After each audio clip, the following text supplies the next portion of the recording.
The September 16th, 2024 meeting of the Bay City City Commission will come to order. The city clerk will give the invocation, which will be followed by the Pledge of Allegiance. Please rise.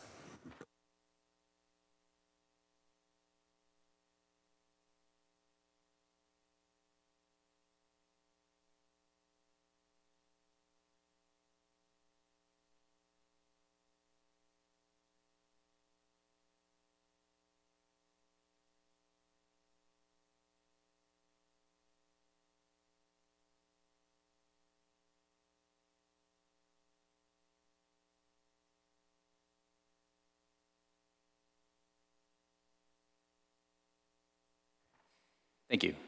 Will the clerk please call the roll? Commissioner Dockett. I'm here. Rivet. Bernie. Here. Brunner. Here. Hilliker. Here. Gerard. Present. Clements. Here. Morris. Madam Mayor. Thank you. I have heard from Commissioner Morris and the mayor, but not Commissioner Rivet. Is there a motion to excuse them? Commissioner Hilliker? Move to excuse all not currently present. Okay. Is there a second? Commissioner Brunner? Second. Thank you. Is there any objection to excusing Commissioner Morris, Commissioner Rivet, and the mayor?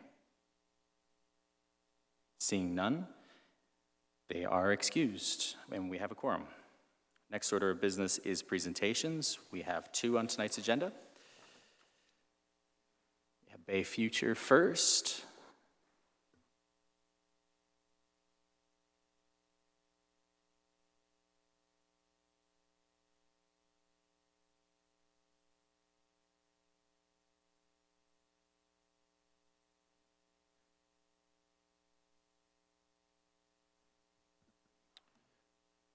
Hello, everyone. Thank you for having me. My name is Jim Ream, the President and CEO of Bay Future. 2024 has seen some amazing things in Bay City and Bay County. Our summer has been chock full of awesome concerts, festivals, and professional fishing tournaments that are huge economic drivers and bring in millions of dollars to our community. This evening, I'm going to take a few minutes to explain what Bay Future actually does and how we do it. And my aim is that by the end of the presentation, you'll have a better understanding of what Bay Future is all about and the service we bring to Bay City and Bay County. The backbone of any organization is the staff. Bay Future is committed to providing top-notch service, and that is evident by its employees and their love for our community.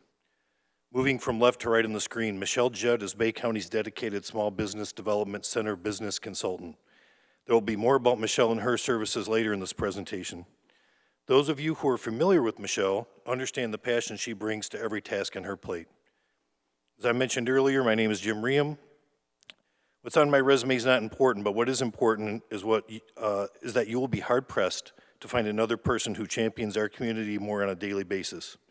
I advocate for Bay County and its citizens, and I take great pride in having a voice that those inside and outside of our community listen to. Our newest team member is Jose Rios III. He is Bay Future's Economic Development Manager. Jose hails from Allen Park and came to the Great Lakes Bay region to attend Saginaw Valley State University, where he majored in business administration. He fell in love with the area and has made it his home. Jose brings a fresh perspective to Bay Future and is looking forward to making positive change in the community he now lives in. So what does Bay Future actually do? Economic development can be really difficult to define, especially to those outside of our profession. In a nutshell, our mission is to increase the tax base, which in turn increases the services municipalities can provide its citizens. We also support job retention, career advancement, and connecting workforce and employers in the labor market. Our mission is accomplished by following the 5 tactics of our strategic plan. Our current strategic plan was created in 2020 in response to the community's challenges, and we are currently crafting a new strategic plan that will guide us going forward. The first tactic we're going to talk about is developing of existing businesses and entrepreneur development. 80 to 90% of all new jobs come from existing businesses. That means that we have a nearly 9 out of 10 chance that any job growth in Bay County will come from businesses that are already here. Bay Future meets with about 100 targeted businesses per year to provide resources and programming aimed at business health and stimulating growth. The economic development term for these type of visits is Business Retention and Expansion, or BRE. Every prosperous economic development organization out there invests heavily into their BRE program because it works. Another aspect of this strategic tactic is business-to-business interactions and matchmaking opportunities. In May 2024, we held the first Great Lakes Bay Supplier Summit at the Doubletree here in Bay City. This was the first event like this to take place north of Flint. The summit featured a slew of buyers like SK Siltron, Hemlock Semiconductor, SC Johnson, and Corning, mixed with municipalities like the County of Saginaw, City of Bay City, and Bay County. The buyers set up tables and interacted with about 125 suppliers who had goods or services to sell. These events are important because it can be quite a mystery for folks out there who need to learn how to do business with a local government or corporate entity. The suppliers were able to make connections with the procurement teams with these organizations to be able to diversify their customer base. So how are we able to do all this on such a small staff? Teamwork.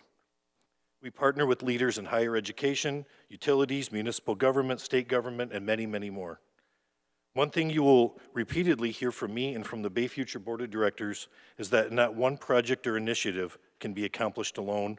It truly takes a village to bring any of these efforts home. The future success of Bay County depends on our ability to generate jobs through the attraction and retention of companies which will create opportunities for our community's residents. Since 2020, Bay Future has facilitated more than $1 billion in capital investment in Bay County. This $1 billion has also resulted in more than 900 added jobs. Many of these jobs are responsible for seeing Bay County's average hourly wage rise from $22.42 in 2020 to $25.28 in 2024. Bay Future also responds to RFP and RFQ submissions for site selection. These requests can lead to site visits and presentations to quickly help a company from outside Bay County understand us better. Economic development is a competitive sport. Many of you may be thinking, well, why don't we just pitch for XYZ Corporation to move here? If it were that easy, my job certainly would not be necessary. A recent success story about a company finding a new home in Bay County is Progressive Mechanical. Progressive Mechanical is headquartered down in Clawson and was looking to add to their capabilities and needed a building. There just happened to be a building about the size they were looking for in Monitor Township. Progressive Mechanical is now rehabilitating that previously vacant building and adding about $2.5 million in improvements, and they immediately hired 25 union workers from UA Local 85. Why is this a big deal? Well, a vacant building is now generating taxes for that township. That's 25 highly skilled and well-paid workers now plying their trade in Bay County. That's more water and electricity being purchased. All of those things ripple out.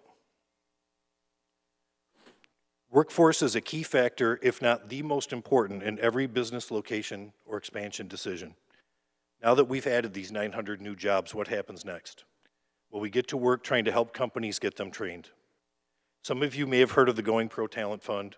Going Pro is a competitive grant led locally by our friends at Great Lakes Bay Michigan Works. Going Pro can help companies with the cost of qualified training programs, and since 2020, Bay County companies have leveraged more than $2.1 million of these training funds. I'm a pretty competitive guy, especially when it comes to leveraging public funds to be used in our community. These dollars are going to be spent somewhere in Michigan, so why not Bay County? Bay Future relies heavily on partners that offer some highly significant training programs employers should be considering. Delta College is our local partner offering Michigan Reconnect and the Michigan New Jobs Training Program, just to name a few. Michigan Reconnect provides tuition-free access to community college for Michiganders 21 or older without college degrees to pursue Pell-eligible associate's degrees or occupational certificates. This program is great not only for employees, but for any not only for employers, but for any employee out there looking to upskill themselves for free. The Michigan New Jobs Training Program is an economic development tool for new and expanding businesses, providing the ability to train their workforce at virtually no cost when they implement a training agreement with Delta College. Payroll tax normally paid to the state of Michigan for qualified roles is instead diverted to pay for employee training. This results in thousands of dollars of free training for new employees and qualified positions. Businesses and employers who are looking to relocate or expand often look at facilities or sites with developed infrastructure that will address their needs. Bay Future is tasked with keeping a list of these available sites and making sure they are ready to submit for potential projects. A new and updated catalog of these sites will be unveiled later in 2024, aimed at increasing our competitive edge and making Bay City and Bay County more attractive.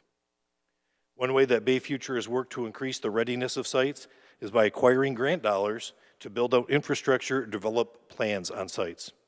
Currently, Bay Future is working with Monitor Township, Bay County Department of Water and Sewer, Bay County Road Commission, and the Spicer Group to use a $4.1 million grant to add much-needed sanitary sewer infrastructure improvements to the 3 Mile and Wilder Road area. These improvements will not only help existing business, but will help us to attract new business to those parcels. Bay Future is a community player and a leader in collaborative efforts. Fostering clear and concise communication and enhancing relationships improves the work we do. You can learn about what we're up to by subscribing to our newsletter and our social media accounts. You can really help by spreading all of that good news that happens, press releases, events, awards, new businesses, programs, etc. Promote it all. It's free and it does a lot of good. Presentations like this are also a great way that Bay Future can spread the word about what's going on in our community. So now for the fun stuff, let's talk about some of the projects that have taken place recently and how they came to be. Mersenne is located in the south end of Bay City. The company has seen dramatic growth and increasing demand for its graphite products that are used to manufacture silicone chips and semiconductors, given the rapidly expanding electrification and technology involved in electric vehicles. Their customers wanted much more output, so they needed to expand. This is where partnerships and collaboration really shine.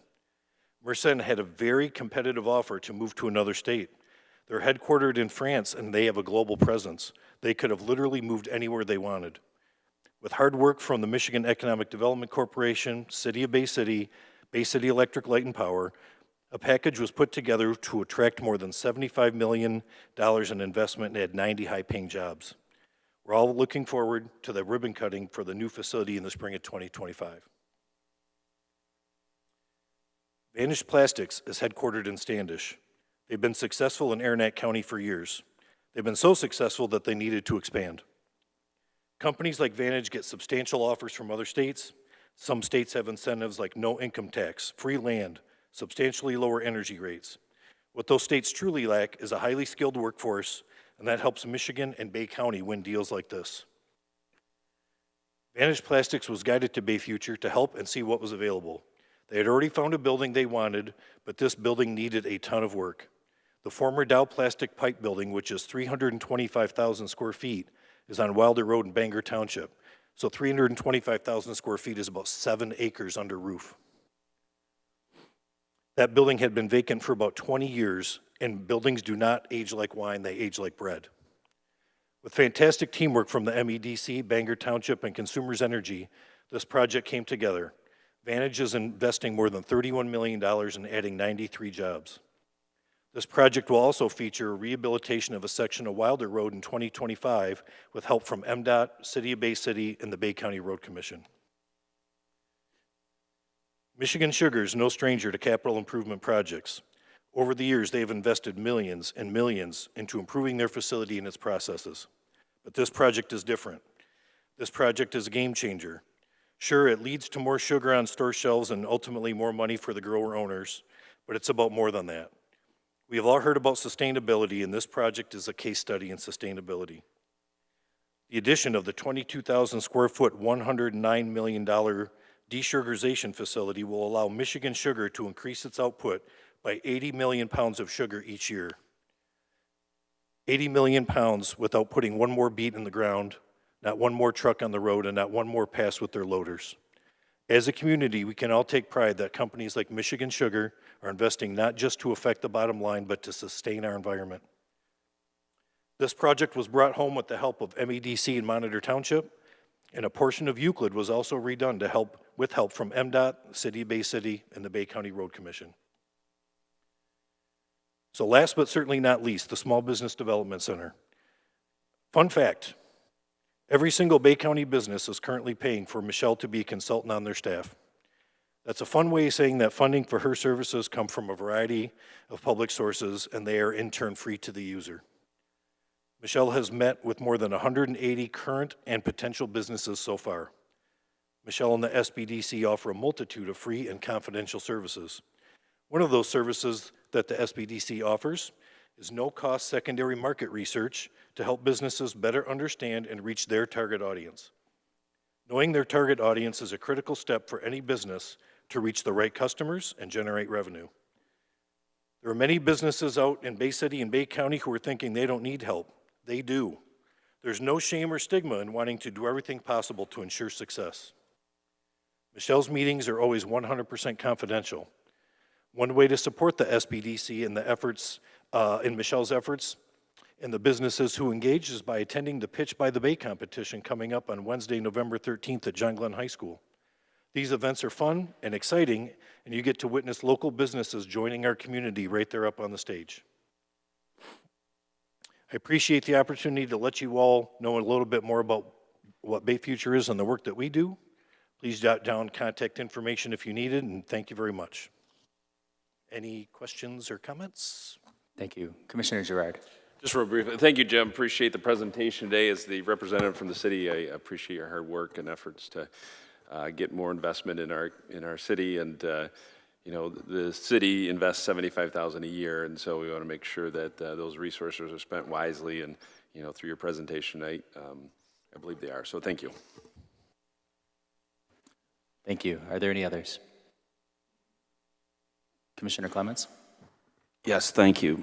I want to thank you for doing a presentation and putting slides up and not reading the slides to us. I really appreciate that you actually just use the slides to enhance your presentation. So very well done, and thank you for your work in Bay County.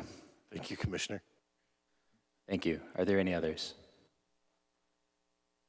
Seeing none, before you go, Mr. Rium, I also appreciate everything that you do in the community, and a lot of times there's questions about in the city versus out of the city, and the one thing that I think is important to remember is there is not a wall around the city. The people that live in the city work outside of the city and vice versa, and the work that you do does benefit the people that live here, even on those projects that are not within city limits. So I appreciate you and everything that you do for the county as well. Thank you for making that point, Commissioner. Thank you. Okay, thank you very much. Second presentation tonight is our asset management PACER and street funding presentation. Ms. Phillips.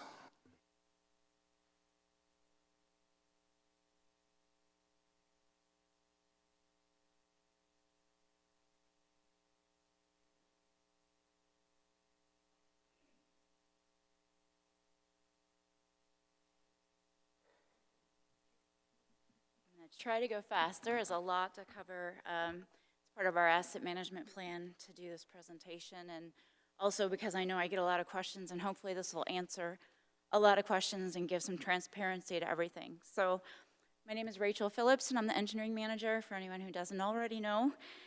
And I'm going to go over our 2024 transportation asset management plan. Asset management is maintaining assets efficiently and effectively. And that's something we always want to make sure we do. We're protecting everything while we're still improving and trying not to let things get in a bad condition. As a road agency with 100,000 lane miles over that, Bay City is required to develop and follow a transportation asset management plan and submit an update every 3 years. The condition assessments and the asset management plan are available on the city's website for anyone who wants to take a look at it, as well as our PACER and all the other information we have, our construction programs. So to go through the process of this, I'm sorry, I'm going to talk really fast. To go through the process, first we have to look at our inventory and our overall system condition. Then we do a risk assessment, and the risk assessment looks at our transportation as a whole, roads, bridges, signals, and what we have to look at is if we have something fail completely, is it going to affect the impact to the community? So yeah, it might, you know, we don't want to cut off a neighborhood, but we definitely have to make sure that we don't lose access across the river or an emergency route or a truck route. So we have to kind of prioritize and look at the risks that would be associated and how those would impact. Then we have to determine the appropriate fixes, which I'll get into in a minute. Look at the community or the current and future funding, an investment plan, and finally, the CIP. So our system has 3 bridges. We have the Liberty Bridge, which you can see up there. We have Independence Bridge, and we do have a 3rd bridge. A lot of people don't recognize it because when you're driving over Indy Bridge, you don't realize there's another one there to the south, but we do have the bridge over Water Street. So Independence is being leased out by the United Bridge Partners, but the bridge that goes over Water Street, the city is still maintaining. We have 35 signals throughout the city. We've got 58 miles of major streets and 125 miles of local streets. So this is how we keep track of our condition of our system. For the road, we use the PASER method, and PASER is this pavement surface evaluation rating. It's from 1 to 10. We look at every street, every block, at least biannually, so every other year. And we have training every year on that. We look at the surface of the road. We look for specific types of cracks for different failures to try to see, you know, what the condition is and how much longer we can do what we need to do with it. Our bridge conditions are determined through biannual inspections also. Those are required by MDOT, and they're conducted by certified engineers in bridge inspection. Our signals are evaluated every year. We have annual inspections done by licensed electricians trained in signals. So those do go through every year. So to look at our current conditions, bridges are the good news is that they're all in fair to good condition. Signals, not as pretty, poor 31%, fair is 50%, and only 19% are in good condition. The road system is a little bit trickier. We only have 10 miles that are considered in good condition. That's only 5% of our network. We have 32 miles of fair condition, which is 17%, and 141 miles of poor condition.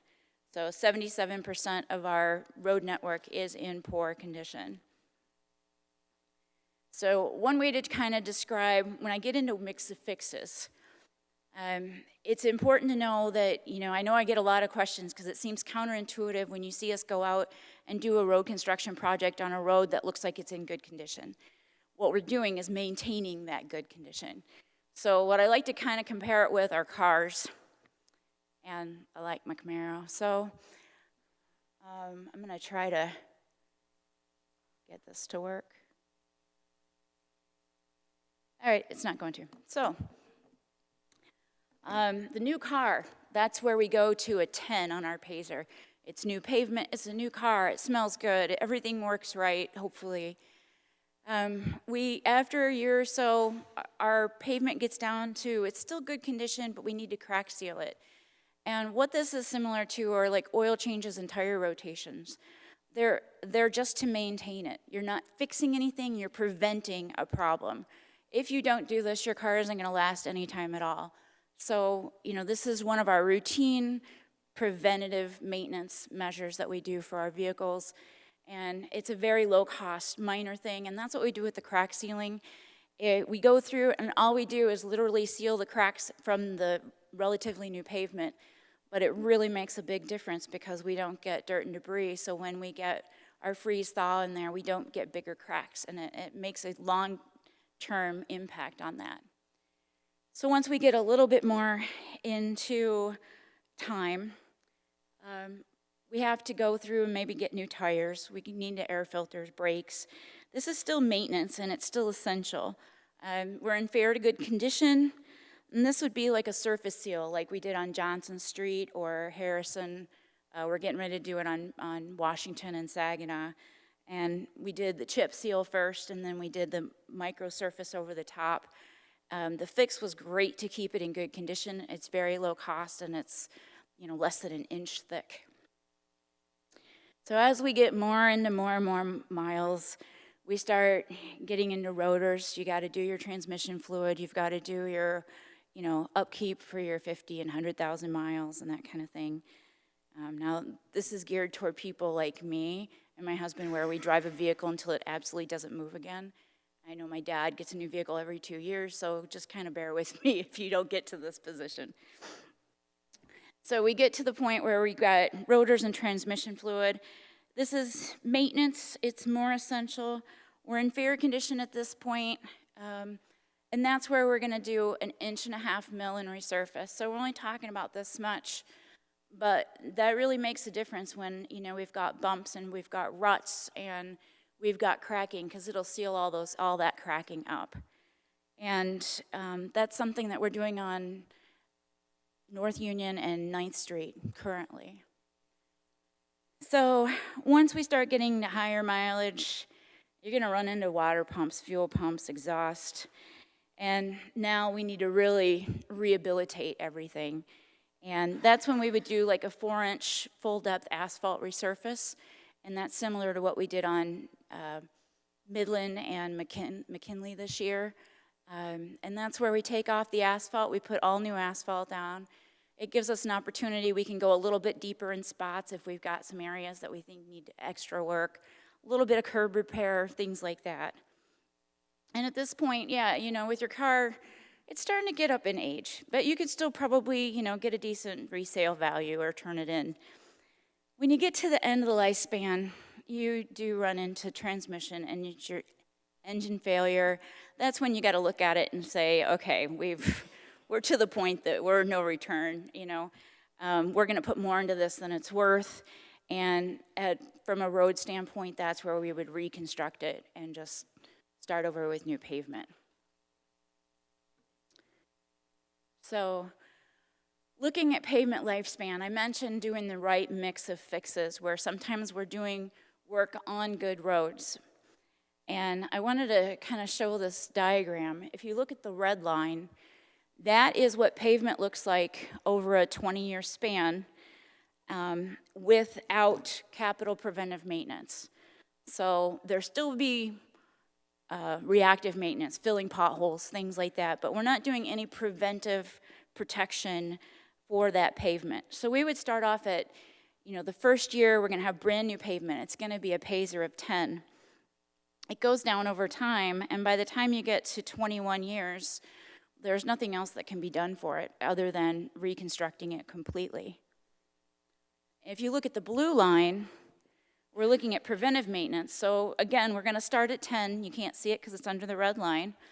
But when we get to the 5-year mark, we're gonna do a crack treatment. That's gonna bring it from a 7 or an 8 back up to a 9.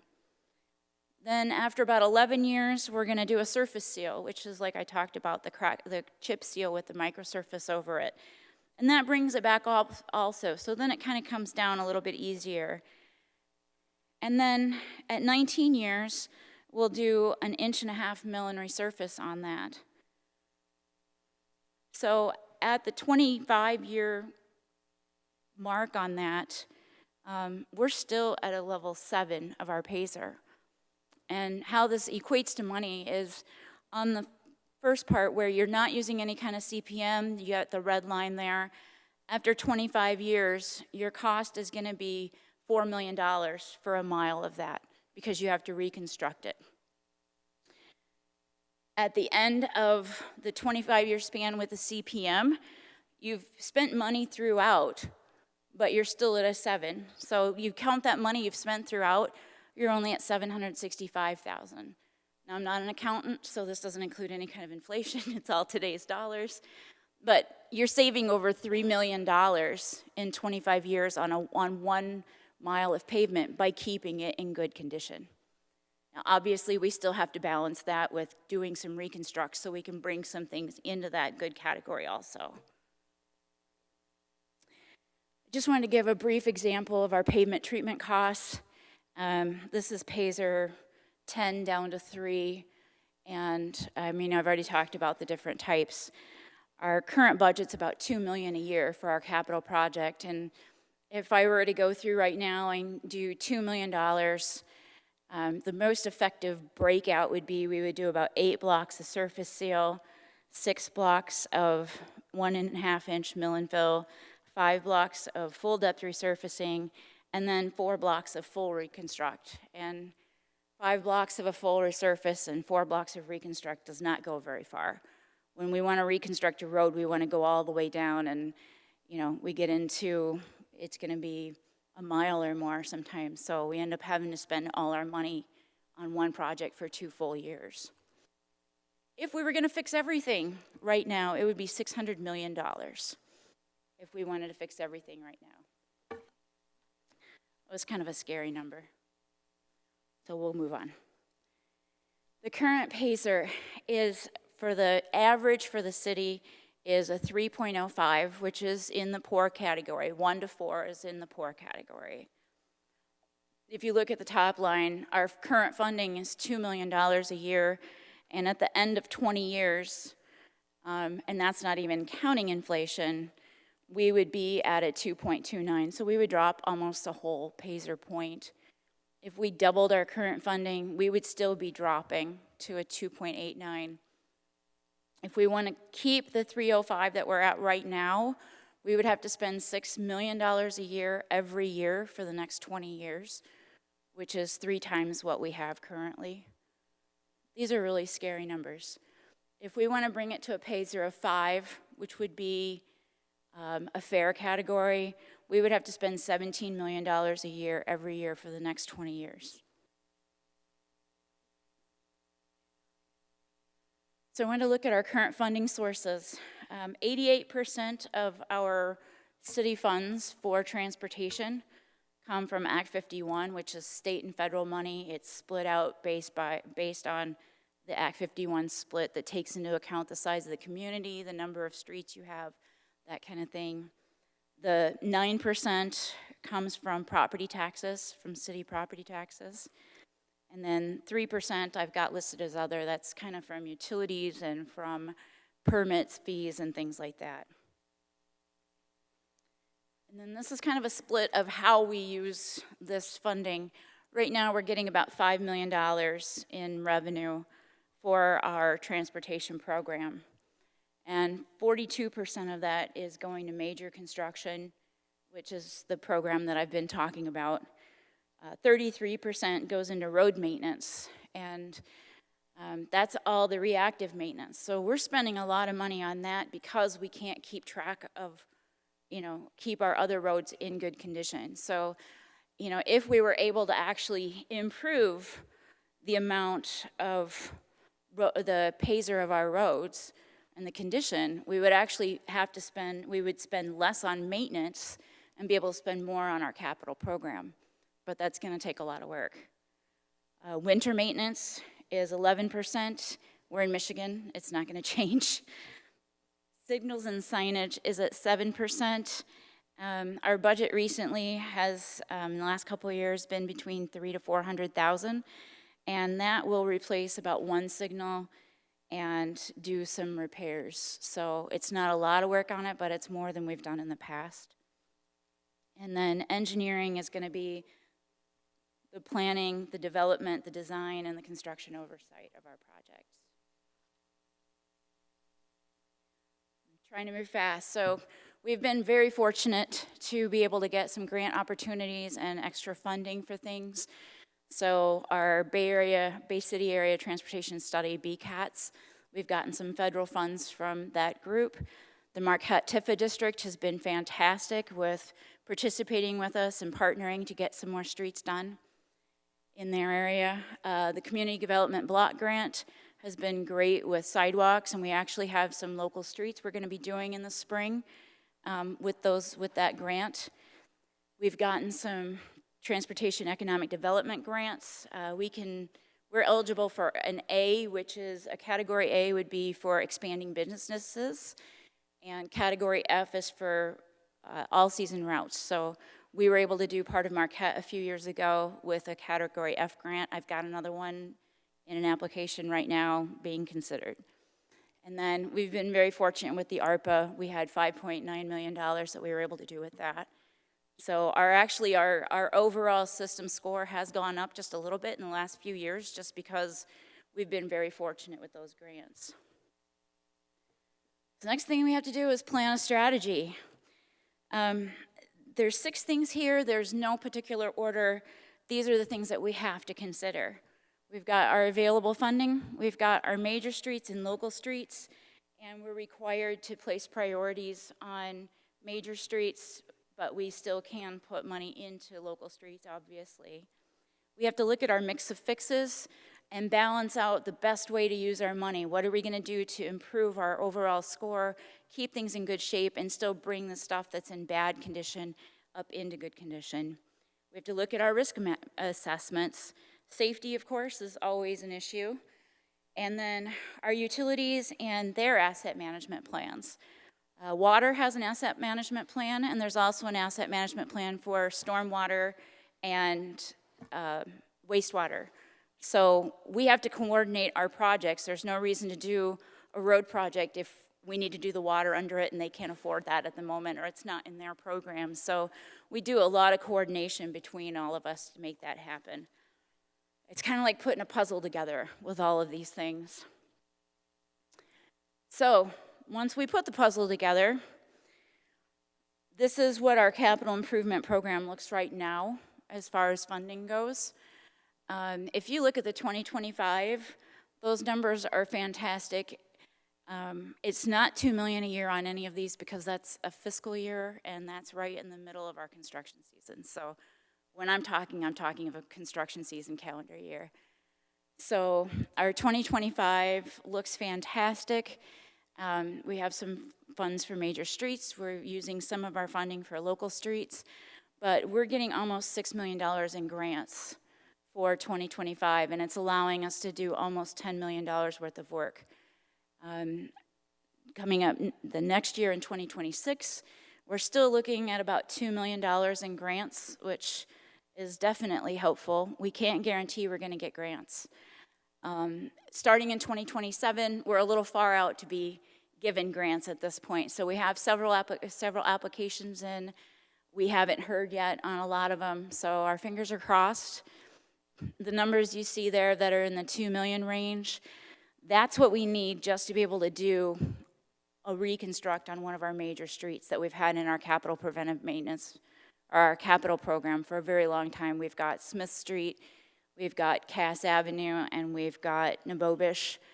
And just to do those, we've had to split them into more than 1 or 2 years so that we could spread out the funding and get it down to that 2 million mark. So this is where we're really hoping that grants are gonna come in and allow us to do more of our capital preventive maintenance and the other work that we need to do there. So that was as fast as I could go. Are there any questions? Thank you, Ms. Phillips. Commissioner Gerard?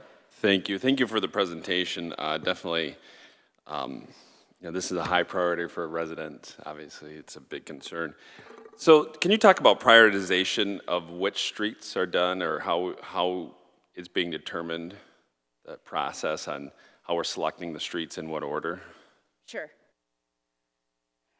That's when we go back to this whole list. Since we do run our PASER at least every 2 years, we know the conditions of everything. What I do kind of first when I'm looking at just the capital preventive maintenance, those we don't really have to worry about utilities and that kind of thing. I'll go through and look at everything that's in a PASER of 5 and 6. Okay, what could we do, and spread things out and be able to do this. We also look at our risk assessment. We need to make sure that something that is, a high priority isn't gonna fall to a 1 where we can't get emergency services or something like that. Once we start looking at reconstructions, I also do look at an overall safety heat map to see where we have issues. And then what we do is I sit down with the utility companies, or the private utilities, the city utilities, and we look at, where we've had this many water main breaks in the last 4 years, we're gonna have to dig this up, well, the pavement's already a 1, so now might be the time to do all of that together. So we do try to coordinate what we do there also. When I'm looking at projects, I also look at what kind of traffic we get. If it's in a CDBG neighborhood, if there's a chance to get more grants with things. Lately, our big reconstruct projects have been on major streets because that's where we were able to get grants. So we have to be able to use, this for our matches. And then I do look at trying to spread it out. Like when I got that we got that $5.9 million for ARPA, I tried to make sure that we were using local streets, major streets, kind of different places throughout the city. So there's all those things we got to try to put together, and I've got a list of probably 15 more projects that we're scoping out, so we've got them ready if we're able to get some funding for something that will put those in. Okay. I had a lot of residents ask me about, because there's that section of Farragut, we did up to Farragut, up to 32nd, right? And then from 32nd to Cass, it's just horrible, and it's a main thoroughfare for the city, and they, a lot of residents in that area wanted to know why we didn't do that section. That's a question I got a lot, and that was because that section was actually a good section that we could do something and keep it from failing, whereas the other stuff, there wasn't anything we could do without a really expensive project, and we didn't have that kind of funding. So it does seem counterintuitive, and we get a lot of questions for that, but you can always send them to me to call and ask about it. I get a lot of calls about it. About the signal condition, so 31% is poor. So what does that mean? I mean, what kind of safety concerns do we have with that?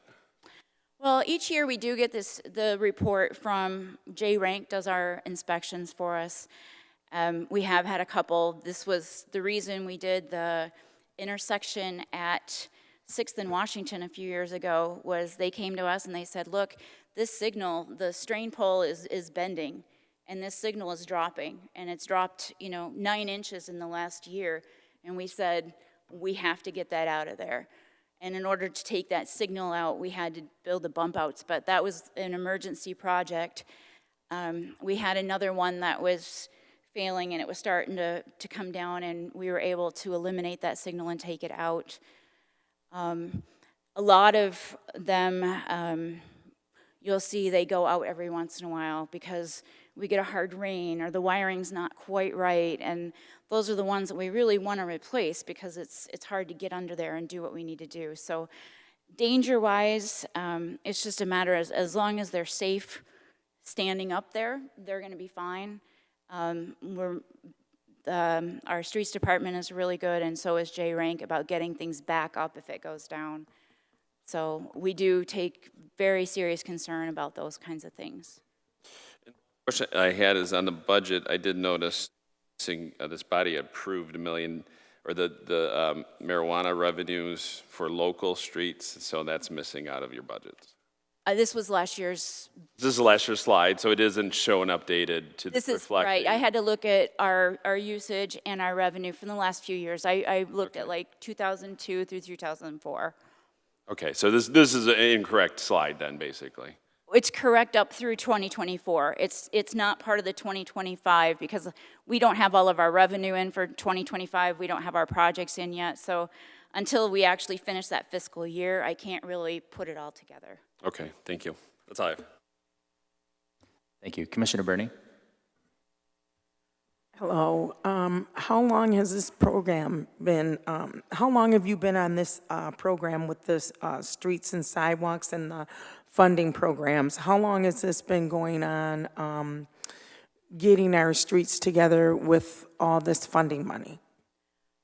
As far as I know, Bay City's been looking for grants for years and years. We've been part of BCATS since it was started. I don't know when that was. I've been here 8 years. It's been quite a bit longer than that, we've always been looking for grants to try to figure out what we can do. I've been trying hard to kick it up these last few years, talking to consultants and, trying to look for grants, I learned when I was at MDOT, sometimes it's better, than to just see grants. You got projects already in mind. Where can I fit these? So we kind of hit it from a few different angles to try to get where we can with these. Okay, where does the, how can I put it? You said there was CDBG funding. Where does that come in effect when I see that it's really used for a lot of sidewalks, but the funding is for sidewalk, streets, and so have you. It's been some years. I see that it's been used for a lot of the streets. I see recently, sidewalks. I see recently it's been used for sidewalks again. So it's been about 8 years that I don't see any side streets that it's been used for. So when will that start happening? Is it a lottery system? Could you explain to me why it hasn't happened in 8 years? Will it start happening? Or will the CDBG money be still used for curbs and sidewalks? So the CDBG split is going to be up to community development because they are the ones that apply and put the plan together for that. Now, we did use it a lot for sidewalks. We still do use it a lot for sidewalks. We don't get actual funding for sidewalks. We don't have revenue for it. And we did at one point for a few years, and then that was revoked. And then for regular funding, it was part of an administrative tax. And then once the charter was redone, the charter took that out.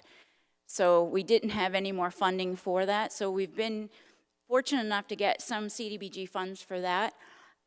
There evidently were some funds left, and we were able to do some, we were able to allocate some for Eddy Street and Bernie Street last year.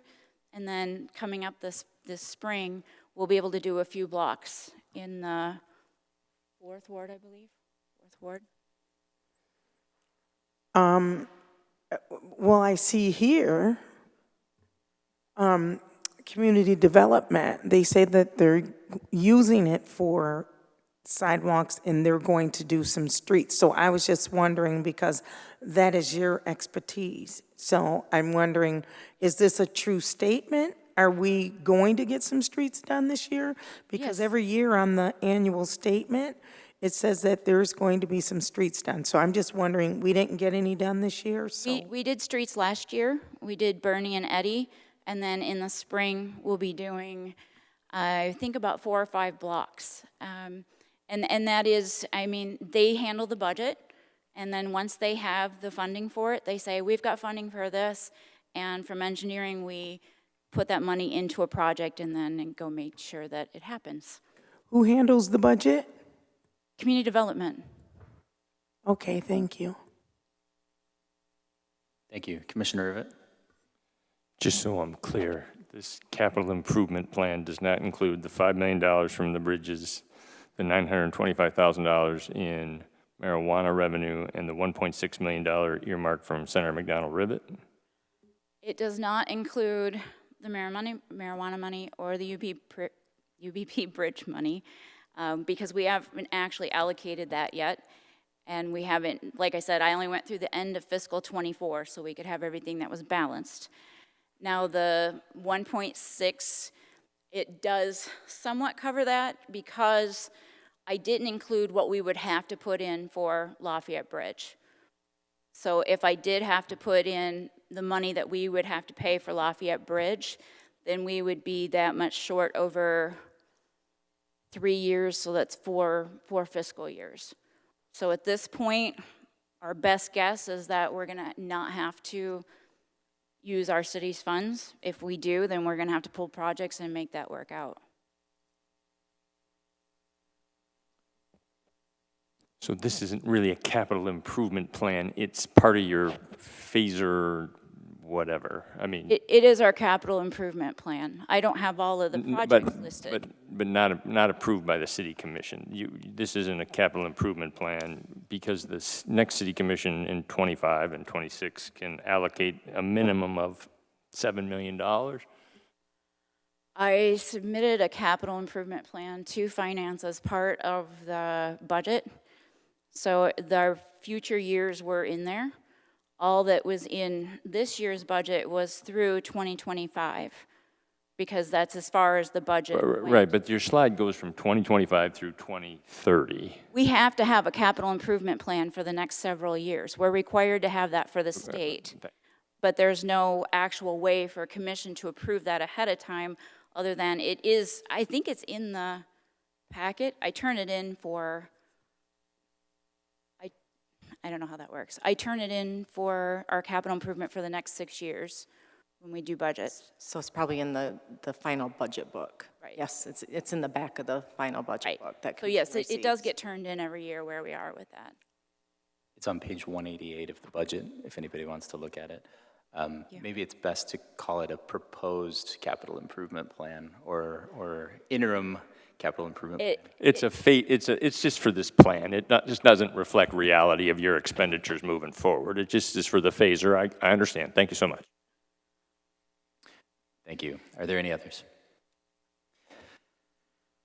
Seeing none, the takeaway that I got from this is the $600 million number. A few years ago, that was $350 million. It's gone up a lot. And this is a problem that keeps me up at night. This is one of a few that I haven't been able to solve, and we haven't been able to solve collectively. I did some quick division, assuming we have the same revenues as a city. It's 21 years of general fund budgets, if you cut everything, and still manage to get all the grants and charges for services and everything else. Everything. No police, no fire, no parks, no city hall, no assessor, no clerk, no meetings, just roads. That's it, 21 years. If you cut everything except for police and fire, it's 46 years. So a couple of years ago, we sat through one of these presentations that was very similar, and we started asking questions about how can we increase grants, how can we make roads last longer, and we've taken steps to do that. And there's a lot of candidates that are either in the room or they're out there and watching, hopefully at home, and they're gonna take these seats, and this is gonna be a problem that they inherit. I hope that we can leave them with a good start on fixing that, but I hope that they also take the time and realize that this is a much larger problem and kind of realize the idea behind maybe if we can't increase revenue, we have to figure out ways to make the road last longer and look at the engineering behind that. We've had several conversations about that. We have the infrastructure committee that is meeting on that, and we've gone through this. We apply for every grant that's available. I know people kind of throw that out there and say, we'll just apply for grants. Well, we do. If it is something that we can conceivably get, we apply for it. You know, it's a problem that I wish we could solve. I genuinely do. I drove on the same roads to get here as everybody else. So thank you very much for your time, and we'll get through it. We'll figure something out, or the next group will figure something out, and We're working on it. there we are. Thank you. We do have one additional presentation tonight. The mayor asked to add this on kind of last minute, so the manager is going to do the presentation. Well, Commissioner Dockett, do you want me to pass out or give to the clerk to pass out? Yeah, if you could. Thank you.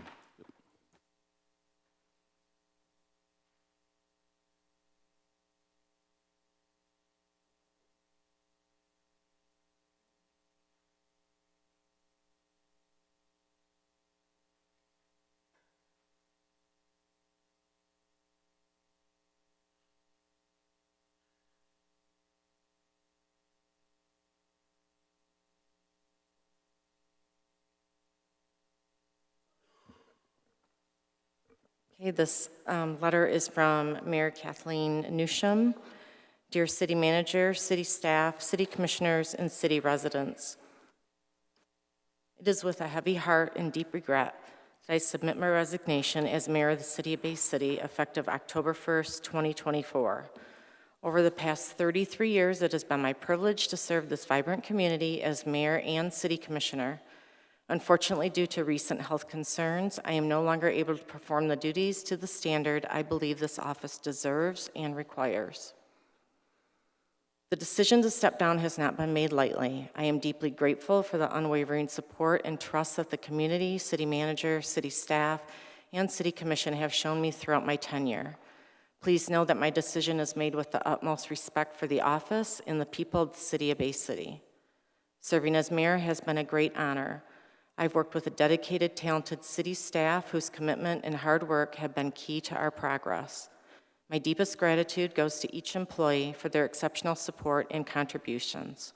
Your dedication has significantly impacted our community, and I'm continually impressed by your excellence in every challenge. I'm also profoundly grateful for the support and trust I've received from the City Commission and the residents of the City of Bay City. Therefore, together we have achieved many milestones, and I am confident that the progress we have made will continue to benefit the City of Bay City for years to come. Together, we have faced challenges and celebrated achievements that I'll always remember with pride. Thank you again for the honor of serving you as your mayor. I have cherished every moment of this journey, and I am hopeful for the continued success and prosperity of our beloved city. Signed, Kathleen L. Newsham. Thank you. The mayor's not really here if there's any questions, but I think I can speak for all of us and say thank you to the mayor for her 33 years of service to this community. She loves this city, just through and through, and it is her passion, and we're gonna miss her.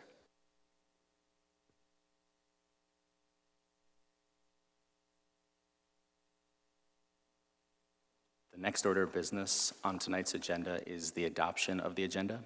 Is there a motion to adopt the agenda? Commissioner Brunner? Move to adopt the agenda. Thank you. Is there a second? Commissioner Hilliker? Second. Thank you. Do any members of the commission wish to add any item to the agenda? Commissioner Clements? Yes, I would like to add a resolution that we are accepting the mayor's resignation effective October 1st. And I would also like to add a resolution naming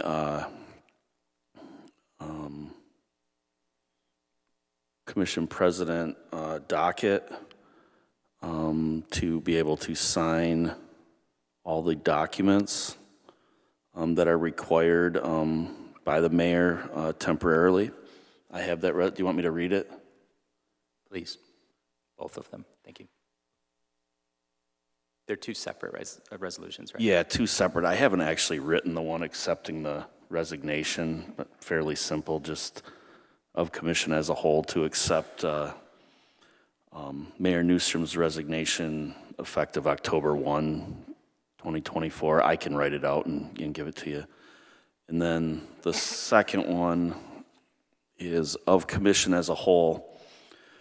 Whereas the charter for the city of Bay City states in Article 4, Section 4.1, the mayor shall sign all ordinances or resolutions passed by the commission and shall sign all documents, contracts, and other instruments requiring the assent to the city.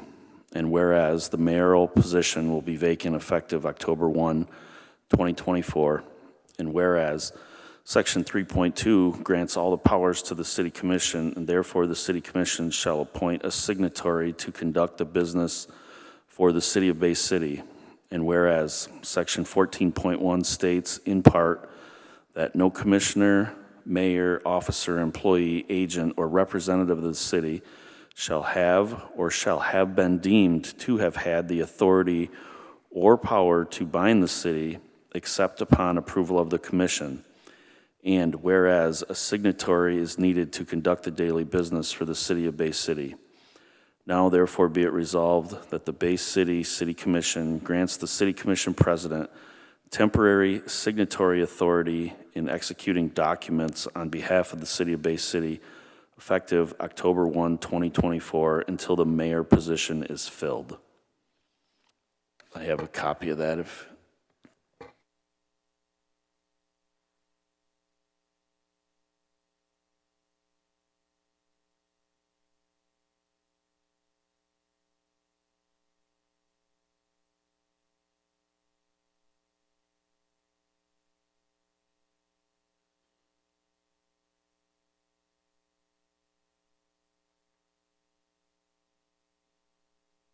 Thank you. Is there a second, Commissioner Gerard? Second. Thank you. Is that for both? And for both.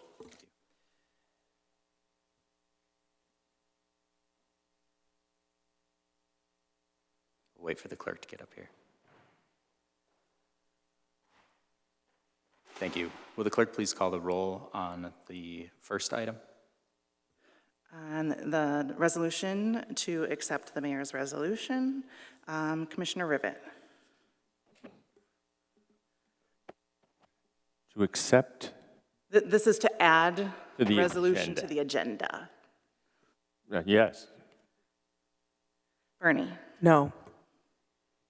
Brunner. Yes. Hilliker. Yes. Gerard. Yes. Clements. Yes. Docket. Yes. 6 yes. And then the next one, this is to add the resolution allowing Docket to sign. Commissioner Bernie. Discussion, Mr. Chairman? Yes. Thank you, Mr. Chairman. I don't think it's necessary. Why? The charter is very clear. In the absence of the mayor, the city commission president assumes the responsibilities and duties of the mayor. So I'm not quite sure why we're doing this. That's not in the charter. For part of running the meeting, but not for the signatures. It says specific, I can't say, mayor and clerk. It does not have anybody else in there.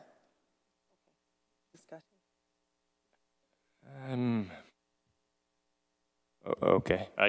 Then the city commission president should not be voting during meetings, because if you assume the responsibilities of the mayor, you can only vote during ties. So which is it? So that's exactly what he would do once. No, but the city commission president's been voting all along, and if he's assumed the responsibilities of mayor during the meeting, he should only vote to break ties. Just to run the meeting. Just to run the meeting. No, it says assume the responsibilities and duties of the mayor. We can pull it up. 1 second. It's irrelevant. I think it's unnecessarily duplicative, but I won't raise an objection. Thanks. Thank you. Commissioner Bernie? I was going to say the same thing. Please pull it up on the charter. If that's the case, you have been voting. We need to pull up. You're not supposed to vote. You have been sitting here as the sitting mayor. When you have taken the mayor's seat, you are assuming the seat. You are only supposed to vote if it is a veto or if it is a tie. You have been sitting here as a seated mayor. You are not supposed to vote. You are assuming the mayor's seat. We're looking it up right now. So this resolution is not having him assume any of the mayoral duties except to sign a document. That is all he is going to be doing. City manager, I want you to read the charter. I've read it. That is, Okay. I've read it. It's not clarified, and it's not, we need to make that a clarification. It needs to be put on the table, and it needs to be pulled off the table until it has clarification. It needs to be pulled. It is not clarified. We need to make sure the clarification is true. We are not going to make rules when it comes to this. We are not making rules. This is absolutely just for him to sign a document. We need to pull the document So how until are we, it is a what are we clarification. going to verify Okay, with? okay. Who are we? If I may, I have the charter up. Commission president actually isn't even in the charter at all. It's officers. So you're going to double jeopardy. You mean to tell me you're going to sign papers as the mayor and you're going to vote too? Now, if that's not, something's wrong. That's really, something is wrong. Would you like to amend the resolution in a way that makes it so that we can still pay our employees? Because somebody has to sign on paying the employees, somebody has to sign on contracts, somebody has to fill that position. Okay, President Dockett, I have something very critical to say. You are showing the city of Bay City exactly the type of person you are.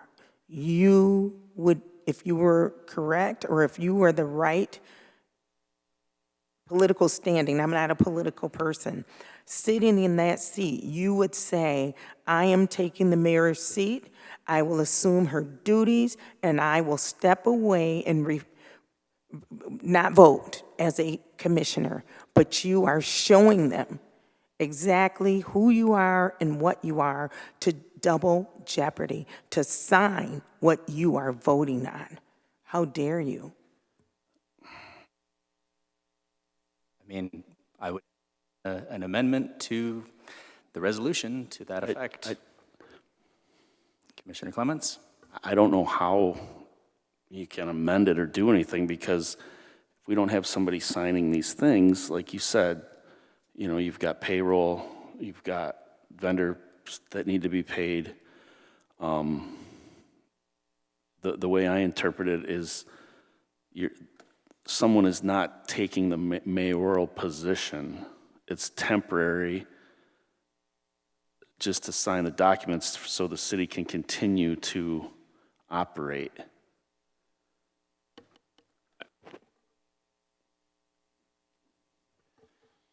Is that Commissioner Clements? Except for now. Commissioner Gerard? I guess the question would appease the third ward commissioner if we just appoint temporarily to the end of the term Commissioner Dockett as mayor, and then he would have to relinquish his seat. And then he would be a non-voting? I don't know. That's what I'm just trying to clarify what she's asking. Commissioner Rivett? Thank you, Mr. President. I think that would be an inappropriate action because we didn't advertise it and it took us 6 months to find a 7th Ward Commissioner. So, but the rules of the commission, as outlined in the charter, the rules of the commission, the following rules shall govern the meetings and organization of the city commission, right? So you're going to have some legal interpretation. All that said, we need to continue to do the business of the city. I read that to assume that the president assumes mayoral duties in the event of the mayoral's absence, right? Because it says the organization of the city commission. We're splitting hairs here, so I apologize for taking the commission's time, and I think we just move forward.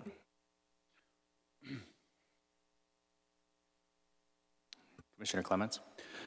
Yeah, and I think he's still, the commission president's still a commissioner, and he could still vote.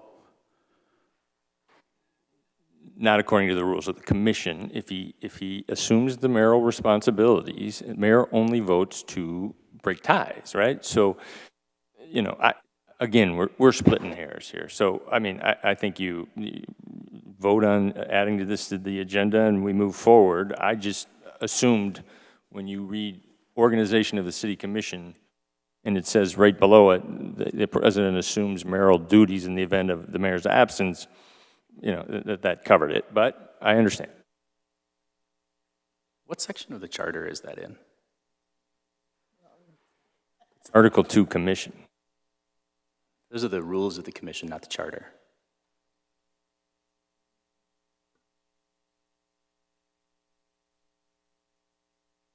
It's an ordinance, section 226.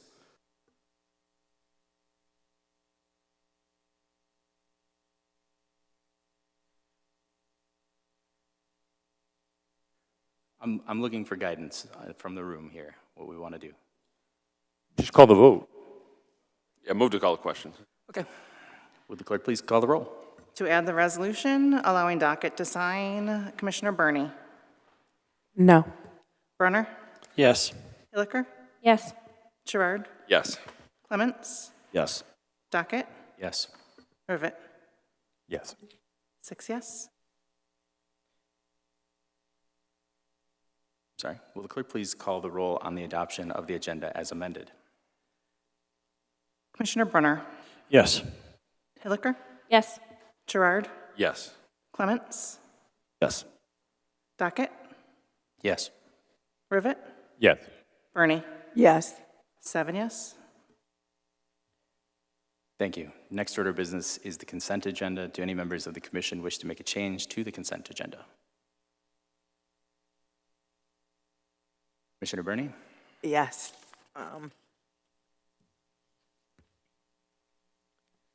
I would like to pull 5, city manager recommending contract with Mark Super Construction LLC, Munger, Michigan, for the lead or galvanized water service line replacement, customer side, on and as needed basis funded through the ARPA for 1 year with 2 year, 1 year,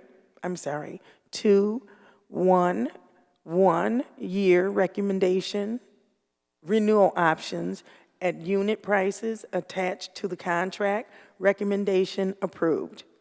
6, city manager recommending contract with FOCO Incorporated, D/B/A, dependable sewer cleaners, Bay City, for the lead galvanized water services line replacement, customer side, on an as-needed basis, funded through the ARPA for 1 year with 2 one-year renewal options at the unit prices attached to the contract, recommended approved. Thank you. Commissioner Gerard. Yes, thank you. Reports of Officer 7, the contract of Pyramid Paving to resurface Truman Parkway and repairs to Water Street Bridge, the amount of $556,000. And then communication number 10, just to add that to the action item for system improvements for the 26th Street substation. Thank you. Thank you. Are there any others? Seeing none, next order of business calls for public input on the consent agenda. This is the opportunity for citizens to remove an item from the consent for consideration on the regular agenda. If anyone in the audience wishes to make a change, please come to the microphone, sign the registration sheet, state your name and address for the record, and the item that you wish to have considered on the regular agenda.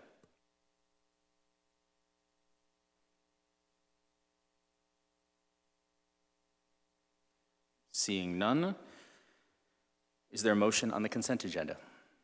Commissioner Brunner? Move to approve the consent agenda. Thank you. Is there a second? Commissioner Hilliker? Second. Thank you. Will the clerk please call the roll on the consent agenda? Commissioner Hilliker. Yes. Gerard. Yes. Clements. Yes. Docket. Yes. Rivet. Yes. Bernie. Yes. Brunner. Yes. 7 yes. Motion is approved and the consent agenda has been adopted. Next order of business is remarks of the mayor and commission. Do any members of the commission wish to say anything? Commissioner Gerard? Yes, real briefly. Next Monday is an infrastructure subcommittee meeting at 4 o'clock. September 23rd, it'll be, I guess we didn't, is it 307, that room we've been using? 306. 306, sorry, 306. And then I'm sure the city manager will talk about the tours coming up with the fire stations this week, so I'll let her do that. I read an interesting article about East Tawas working on trying to bring in cruise ships into the area, and I thought it would be interesting to see if we could reach out to them and to see if that's something we can connect with them in some manner. I don't know, maybe there's been some conversations had if it's actually something that could be done.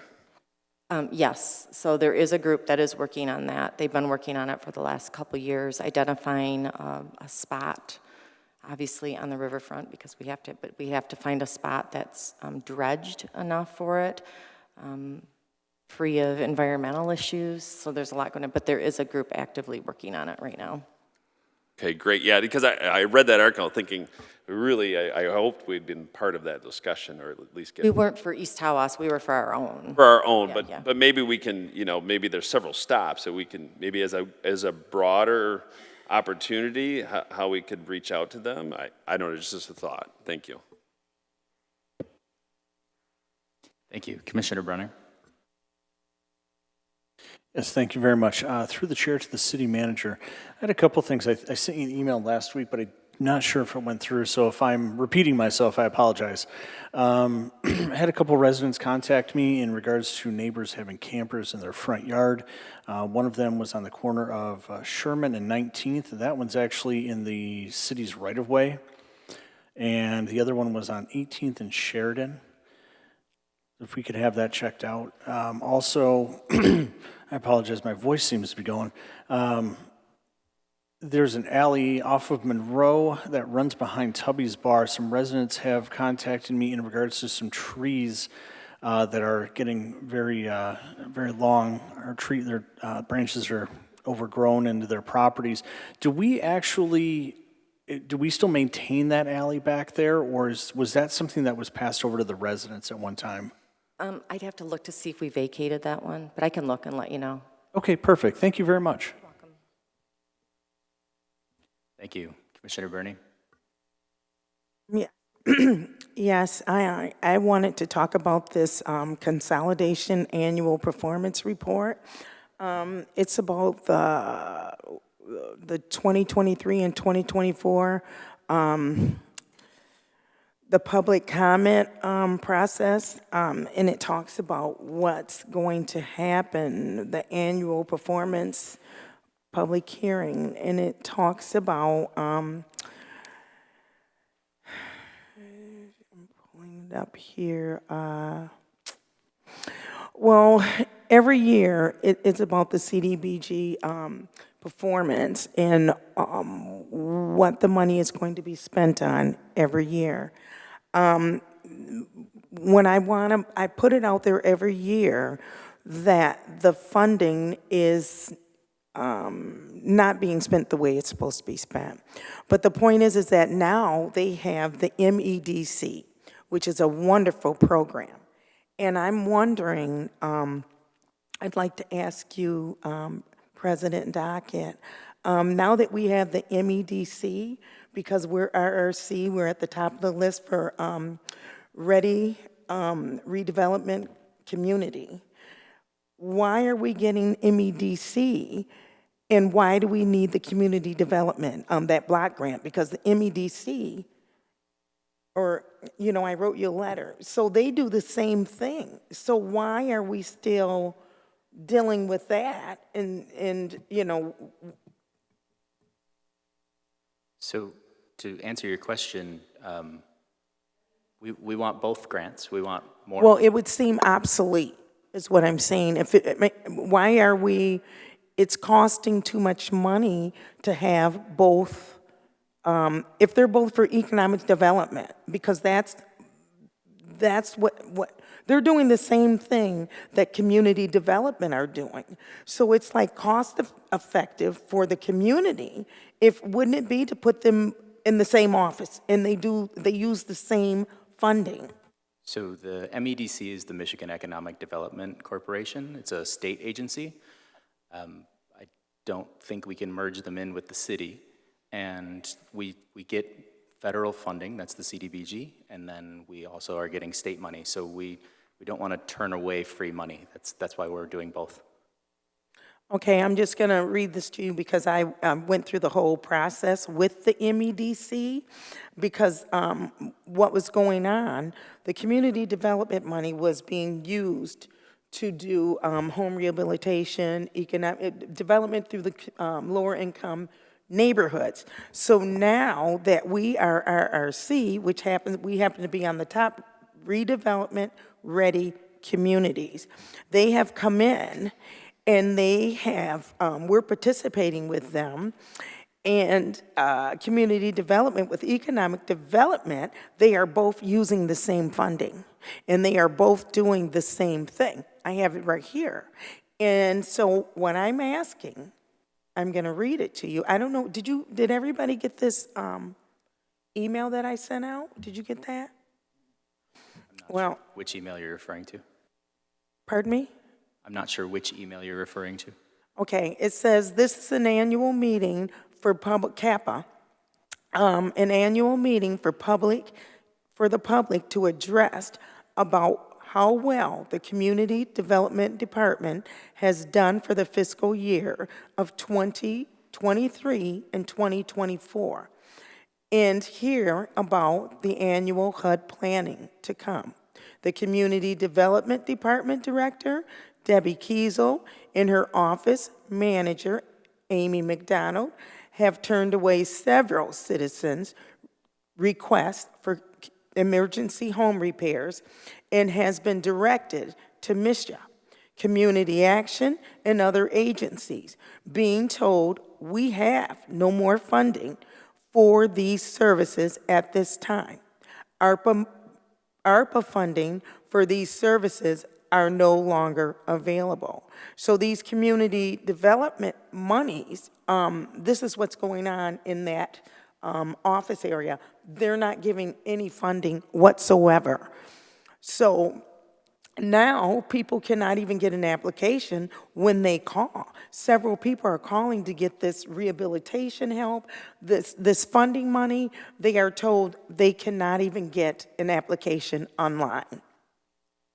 And so through the Community Development Department, we are now under the MEDC, RRC. We happen to be one of the best redevelopment-ready communities. The CDBG is obsolete at this point. Citizens have given up with even participating with these meetings at all. I will be writing this resolution asking to merge Community Development Department with Economic Development Department, being they are both using the same funding source, MEDC. It is more cost efficient for our public in the future. Now, when the community block development money comes in, community development, they take $285,000 just for administration fees. We're only getting for the Community Development Department to help people, it's $1 million, if that. They're getting $285,000 just to hand out and write the paper. So what I'm asking is, wouldn't it be feasible to put those two offices together instead of, since they're using this same funding, instead of us paying lights, gas, water, and all this other stuff, for the same department with 3 people in it? It would be cost efficient, don't you think? So they kind of are the same department. They're like 2 sub-departments in one department. But to answer your questions, so I don't know the specifics of the individuals who are seeking emergency home repairs. There are a lot of reasons why a person might be turned away. If they don't live within the city of Bay City, that would be one. So if someone from Hampton Township comes, we wouldn't want funds for the city of Bay City to go to Hampton Township or to Bangor or whatever, and the same for them to us. They may not qualify because they make too much money. They may not qualify because the repair is not considered an emergency home repair. They may be turned away because we ran out of money for the year. I don't know the specifics of these individuals, but there are a lot of reasons why they may have been turned away that are perfectly legitimate reasons. To answer your question on why we would still have CDBG dollars in addition to the redevelopment ready job, or redevelopment ready community dollars, is because that's more dollars that we can spend on our residents, which is a good thing. Anytime your employer offers you a raise, you say, yes, absolutely. We are effectively getting a raise as a community to spend on our residents, which is a good thing. As you saw in the last, or the second to last presentation tonight, it doesn't go as far as we'd like it to go. We can always use more. It's always a good thing. And there are other areas that we have to spend money on besides roads, and this is one of those areas where we can have solid expenditures on making the community a nicer place outside of roads. Okay. I'm just, like I said, I'm getting ready to walk off the floor and I won't be back. So I'm going to Please do us a favor. I'm going to get all my Point of kicks order. in. So I'm going to say it like this. You'll be gone soon, believe me. I'm going to get all my kicks in right here. Every time someone asks you guys about money, it's either I'm going to look into it or you don't know what happens, and it's always an excuse. Where in the hell is that damn $3 million that I asked you for weeks back? It's always we got it put up. It's always we're going to bring it back. It's always something. Where's the $3 million? I'll repeat what I've said in the past meeting. It's in an account, a city account, waiting for road projects.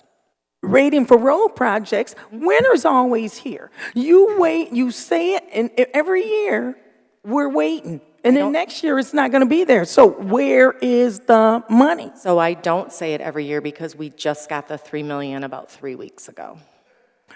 Okay, can I ask you a question? Absolutely. People's cars are being wrecked by driving over the streets.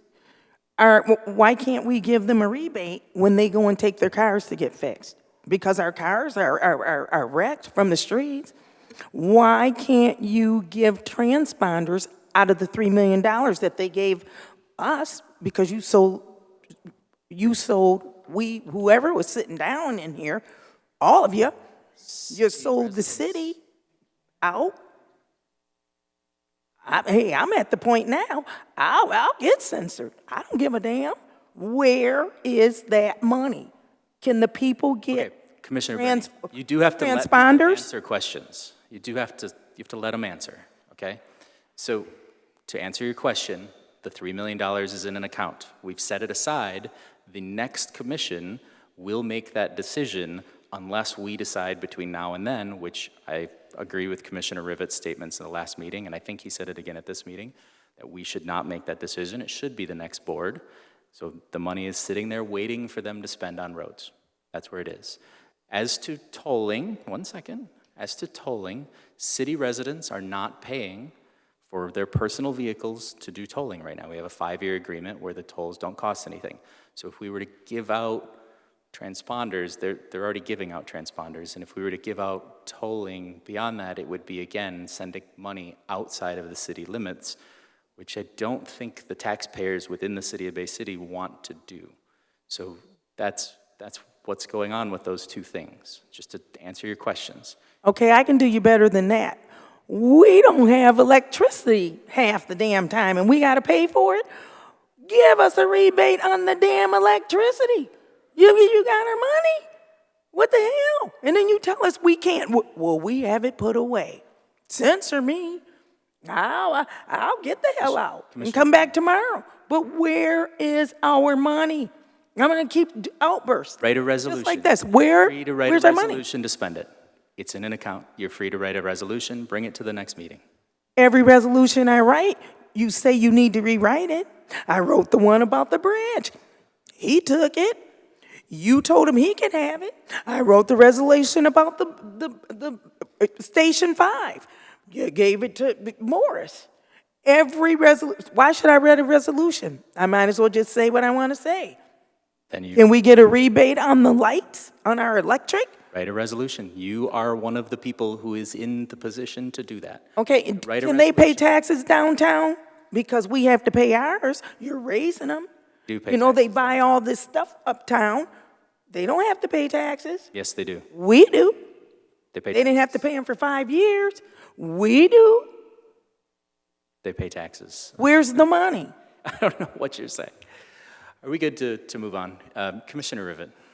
Thank you, Mr. President. 2 items. One, you called, this caused me to review the rules of the commission, and I'm not actually sure you should be voting if you're sitting in that chair. So we should verify that with our attorney, because it says you assume the responsibilities of mayor. It doesn't say also act as mayor. So I think maybe we should review that. Second issue is 2 weeks ago I asked for some information. As you are well aware, the commission voted in practical terms to give the city manager the ability to decide who she sends information to. She doesn't have to send me anything based on the vote of this commission. So do I need a motion to require information be sent to me as a commissioner? She said 2 weeks ago that she had information that I requested in her possession. No, I said we were meeting, the staff was meeting, and that we were getting it together. And it's about the building permits, the roof permits, is that what you're referring to? Yeah, I believe. So I haven't sent it out. You indicated you were reviewing it. Yep. You had it and you were reviewing it. And just today, I got an updated review because I had some questions. So I haven't had time to review it myself to share, but I just got it today. I'll take all correspondence related to it. Do I need a motion to that effect?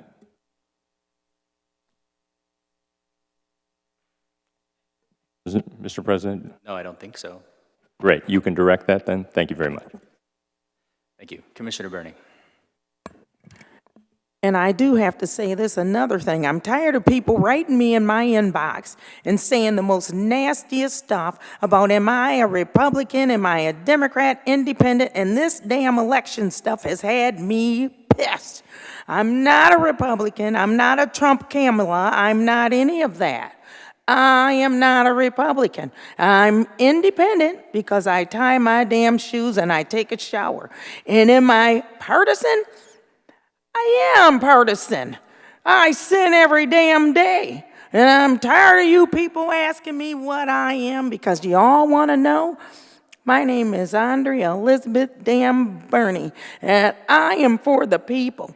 I'm not for people like her lying, saying that you're for the people, and then you're buying all the property and telling people that you're for Bay City, and you're not. Point of order, Commissioner Burney. You cannot go after residents. You can't go after residents like that. No.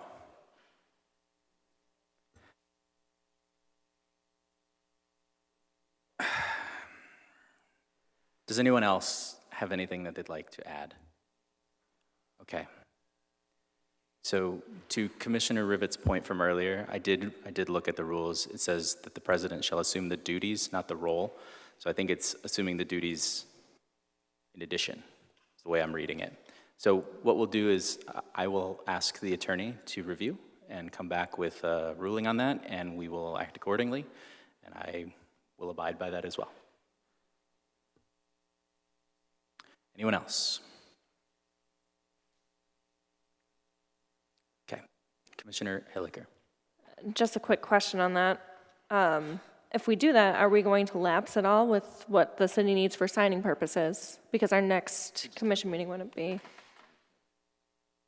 I would still, I think we should still vote on it to be safe, because I would rather have our employees be paid and wrong than have, and our contracts paid and all of those other things, than to be right and not have those people be paid.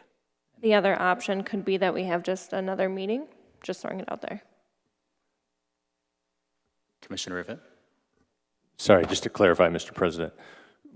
Yeah, what you will have the ability to sign. I'm only talking about votes during meetings based on the review of this we did tonight. But the resolution will allow the signing of all material. So I'm wondering if it's just whether or not, because you made it very clear that this information is only related to meeting activities, and so that should be clarified. But if we pass the resolution, there's no question about your authority to sign. Yeah, I was operating on what we've been doing in this room for 7 years, and sometimes you have to go back and question those assumptions, so I appreciate it. I'm not opposed. So I would appreciate it if people did agree to it so that we could get people paid, but we'll go from whatever the attorney says. Thank you. Commissioner Clements? Yes, I think this has happened before. If I recall, probably 20 some odd years ago, when Mayor Cott passed away while in office, I think the same thing was done. It was. If I recall. You're correct, yes, it did. And if I recall too, at the time, Kathy was a commissioner, and I remember talking to her about it, because I remember asking her, I was following city government then, and that the attorneys did go through that then and signed off that it was admissible, if I recall how that went. It's the same resolution that was used for when Mayor Cott passed away. Okay. Yes. Thanks. Thank you. Anyone else? Okay. Seeing none, next order of business is the manager's report. Does the manager wish to make any remarks? I do. I'd like to talk about some good things that we're doing that city employees are involved in. We have Public Power Day coming up on Saturday, September 28th from 10 to 2, and that's at 900 South Water. They have lots of activities planned for that day. There's lots of safety demonstrations, things for kids there, and some learning opportunities too for billing and budgeting and renewable energy, so lots of good things for that. The Ansbach from Germany, their students were here for the last, well, about a week and a half. They're leaving tomorrow to go back to Ansbach. It was put on by the teachers, so we had a couple teachers from Bay Area ISD, and then also from Bay City Central. And they had come here last week. We hosted them for an afternoon here. And then we were with them at Saginaw Valley for a short time on Friday. But they got to do things all over Bay City. They got to go outside of Bay City. They visited Mackinac Island for a day, went to Frankenmuth and had dinner. So there was a lot of activities there. Commissioner Hilliker and I sit on that committee, so it was really nice to have the kids here because our kids just got back from Ansbach. And then last week on 9/11, our Bay City Department of Public Safety held their annual firefighter memorial service. That was at headquarters. That was to honor the 12 fallen firefighters from Bay City and also for firefighters who responded to 9/11. And we do have some fire station open houses. One is tomorrow on 9/17, and that's at 212 South Dean, and on 9/18, we have Station 5, which is at 1209 East Smith, and it is held between 4 and 6. Thank you. Next order of business calls for public input. Under the rules of the City Commission, each speaker will be allowed 5 minutes to speak. Commissioner Clements will serve as the timekeeper. This is the opportunity for citizens to address the Commission regarding any agenda item or any other matter. If anyone wishes to address the Commission, please come forward, sign and print your name on the registration sheet, and state your name and address for the record. Hello, for the record, my name is Donovan Monte Gomez. My address is 3486 Hialeah Lane, Saginaw, Michigan. Dear Bay City City Council, I come to address you today to raise awareness about a very pressing issue that is a right that is responsible for preserving individual liberty. I'm referring to the Second Amendment of the United States Constitution. However, I noticed a major discrepancy with our modern culture. Certain state and federal policies have disregarded or skimmed over the key history of our nation's founding.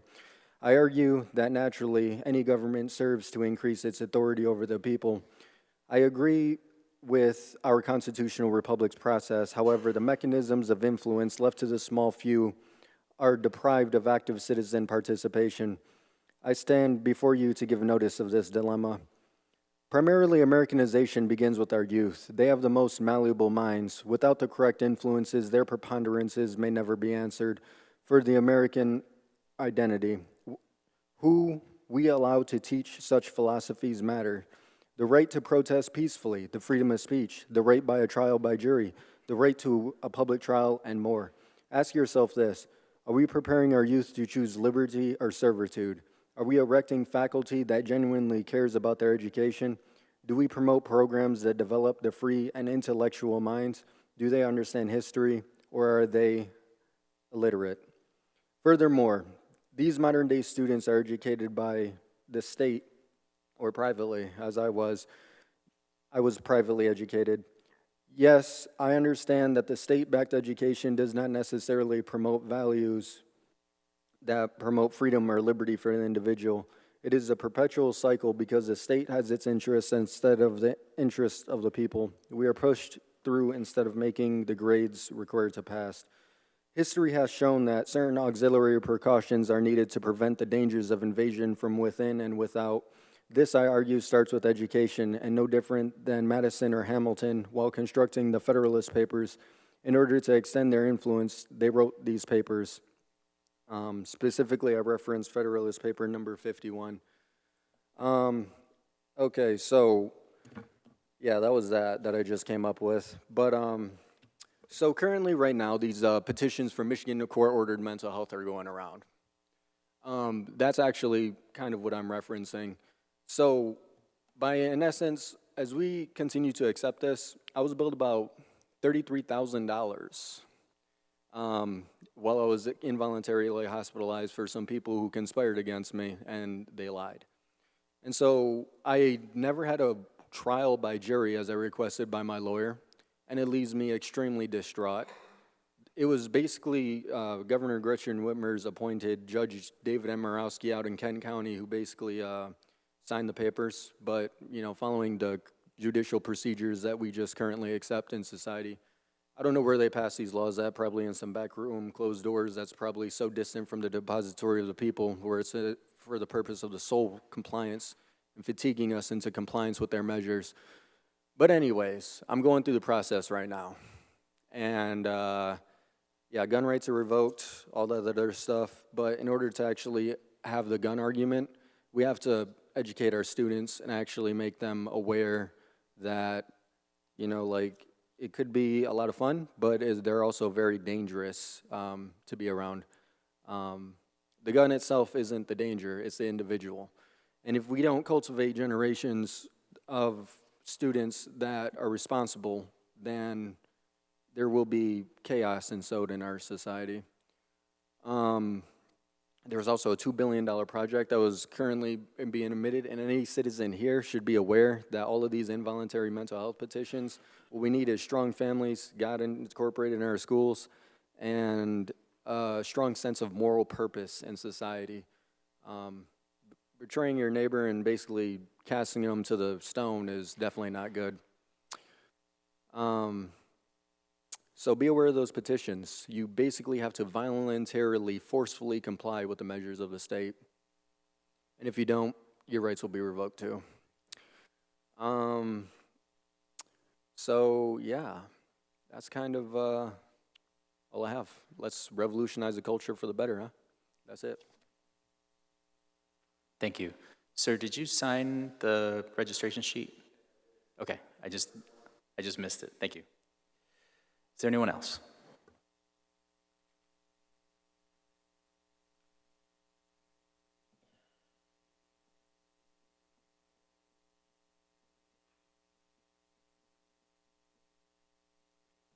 Alex DeWitt, 329 South Erie. I'm going to start with the note that was brought up earlier about the charter as someone who was on the most recent charter commission. Per section 3.3.3 in the commission vacancies, all it says for appointments, because that was brought up again today with now our second resignation in this body, is in the case of death, resignation, non-residency in the electing ward for a commissioner, or non-residency in the city for the mayor, or vacancies from any other cause except recall, the office of the mayor or any city commissioner, the commission shall appoint a suitable registered elector to the city for the office of mayor commissioner of the ward in which the vacancy occurs, who shall hold office until the next even-year general election at which a successor is elected. Person elected shall hold office for the remainder of the unexpired term. The appointee shall possess all powers and perform all duties of the office which they are appointed. Now, the way that the resolution that I understood it read, I do think there might be an issue there with the signing and voting in the same meetings just from the protocols later in the charter. But as for the vacancy section of it, that option was brought up and shot down about just appointing someone for the next 2 months. Well, 3.5, because we have to leave a lame duck. But I understand we need to pay the people, and I understand that's the reason why you guys are likely going to vote and approve that as a majority. But my major concern is that there could be a conflict with voting powers of a mayor in a weak mayor system that does not have voting rights regularly, even though they're performing duties of the mayor. So there is a bit of a question there, and I do think that needs to be resolved, or just some abstaining from votes just to get things through to prevent an issue. As for something else I want to bring up, something that really bothered me, as someone who is a gun owner, who went to public school, and who is not a Christian nationalist, I believe we need to have more freedom and critical thought in our society, and it does not come from a holy book. Thank you. Thank you. Are there any others?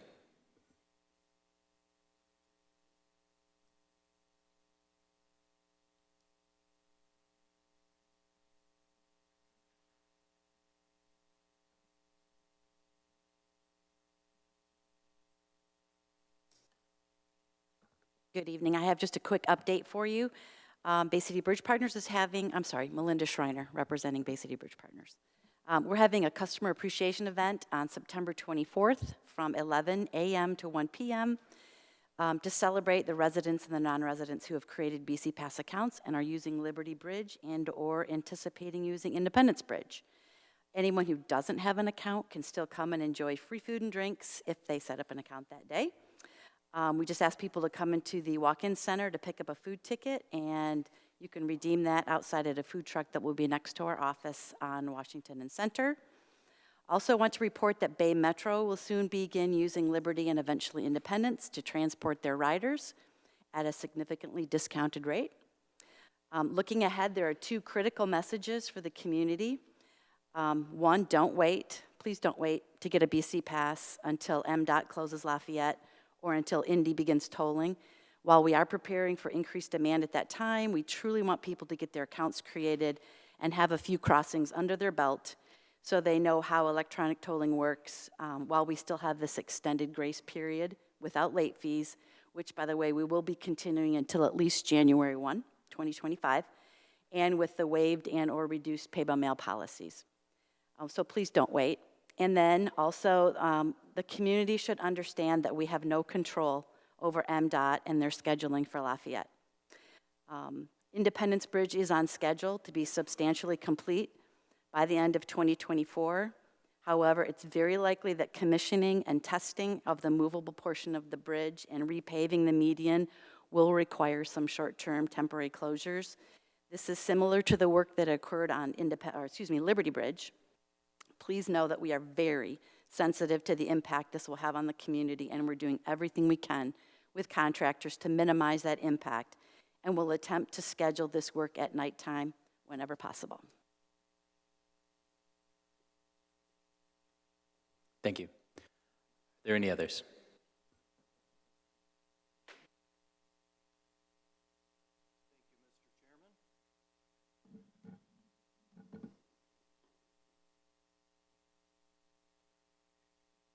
It's nice to hear how Kathleen Newsham loves the city.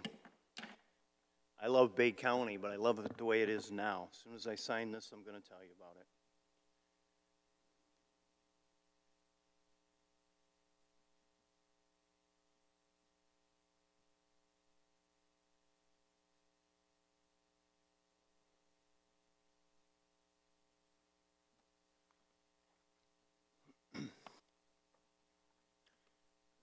My name is Steve Gray. I'm the former Democratic Township Supervisor from Beaver Township.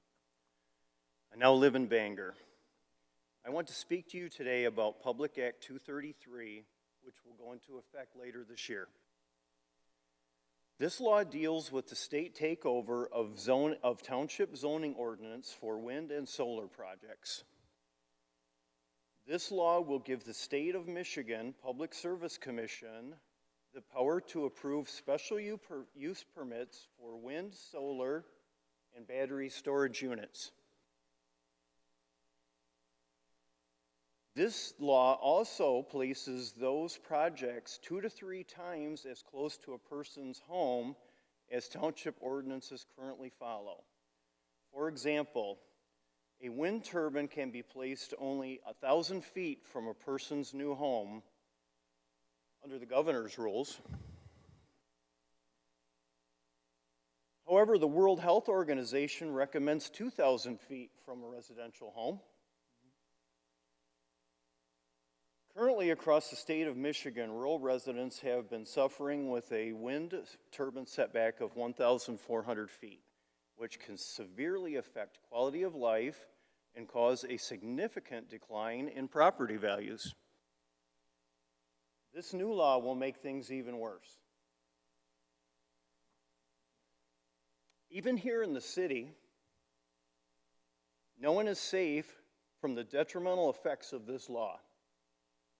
Since battery storage units can be placed in municipal settings, of course, though, the rural residents and working families will be the most devastated. And do you know who is responsible for this new law? Kristen McDonald Rivet. And I'm sure your wheels are all turning, and before I tell the rest of my story, State Representative Tim Beeson got it correct in the House version of that law. He voted no. He had our back. Last November, the Democrats needed State Senator Rivet's vote or it would not have passed. They would not have had enough votes to move forward and become a law. The votes went down party lines. Even though thousands of Bay County, Midland, and Saginaw residents called and emailed the senator to not support this bill, she refused to represent us. Also, the Bay County commissioners, Republicans and Democrats, unanimously passed a resolution to retain township control for wind and solar projects. She refused to represent them also. Our entire Bay County Township Association, known as the BCTOA, they asked Kristen last October at a dinner in Portsmouth Township to retain township control. Judy Allen from the Michigan Township Association was there. She asked Kristen also. Once again, she refused to represent her township leaders. Additionally, the Michigan Farm Bureau Association took a stand to retain township control. And once again, Kristen refused to represent our farmers. When Kristen McDonald Rivet was a city commissioner, she gave away our bridges. I think you all know well the impact of that. As a senator, Kristen gave away the quality of life and property values of every hard-working rural family. And I'm mad about it. And she gave away our democracy. I'm super mad about that. Our township leaders no longer have the right to vote on wind and solar projects in their own backyards. Additionally, Kristen took away our democracy as rural residents to vote in a referendum on these projects. Please do not elect her to Congress. We have nothing left to give away. Thank you. Thank you. Are there any others?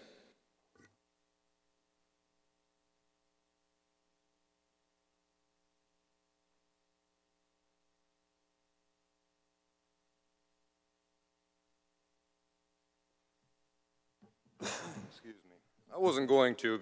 I was going to wait till next 2 weeks from now and talk about this when I had a little more time to prepare. But you guys got me all fired up, so I'm going to talk about it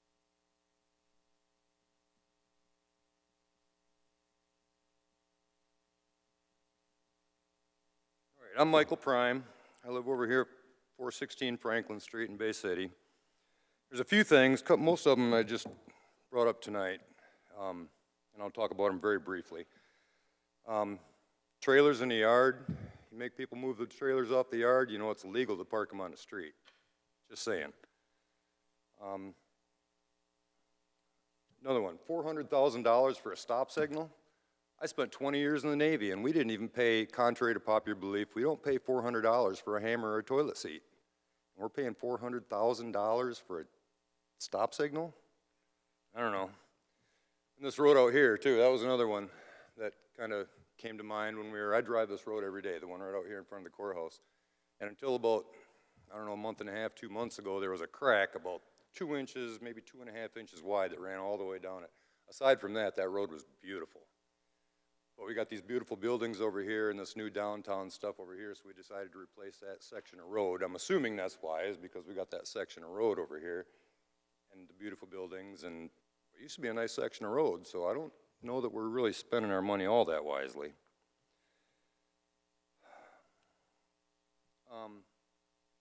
Okay, I spent 20 years in the military defending our rights to the Constitution. That's what I did. 20 years. And recently I've been doing some reading, and I'm going to talk about the Fourth Amendment tonight, which says, the right of the people to be secure in their persons, houses, papers, and effects against unreasonable searches and seizures shall not be violated, and no warrant shall issue but upon probable cause, supported by oath or affirmation, and particularly describing the place to be searched and the persons or things to be seized. Now let me read you our city ordinances.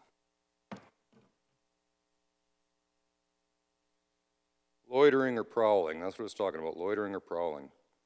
No person shall loiter or prowl in a place, at a time, or in a manner not usual for law-abiding persons under circumstances that warrant alarm for the safety or persons of property in the vicinity. Among the circumstances which may be considered in determining whether such an alarm is warranted is the fact that the person takes flight upon the appearance of a police officer, refuses to identify him or herself, or manifestly conceals him or herself or any object. Unless flight by the person or other circumstances make it impractical, a police officer or code enforcement officer shall, prior to any arrest for an offense under this section, afford the person an opportunity to dispel any alarm which would be otherwise warranted by requesting him to identify himself and explain his presence and conduct. Failure of a police officer or code enforcement officer to do so shall be a defense in any prosecution under the provisions of this section. It shall also be a defense if it appears at a trial that the explanation given by the person was true, and if believed by the police officer or code enforcement officer at the time, would have dispelled the alarm.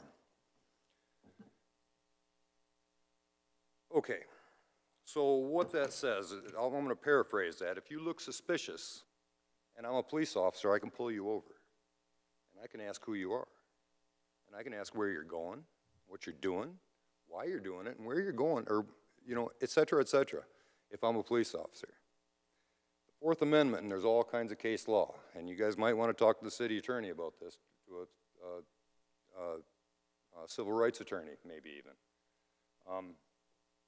The fortunate for me, especially, you can't pull me over for looking suspicious. I mean, look at this. I look suspicious. I've been pulled over 3 times. Once for a tail light that I checked afterwards that wasn't bad by a city cop. Once for not using a blinker. He followed me for 1.5 miles from down where the FBI building was. He followed me through town all the way across over to Franklin Street down by Rexford Jablonski Park. He pulled me over in my driveway, and when I got out of my car to ask what he was following me for, he made me get back in my car. He said I didn't use my blinker 1.5 miles ago. I always use my blinker. So I had a good tail light. I'm certain I used my blinker. And what was the other one? There was another one. 5 times I've been pulled over. I actually wrote this down. 5 times I've been pulled over. 2 times it was really cool and a good experience. I didn't get tickets. I should have, but I didn't. And the other 3 times I got pulled over because I'm an ugly son of a bitch that drives an ugly truck. Excuse me, sir, your time's up. Yeah, that's what I figured. Thank you. Are there any others?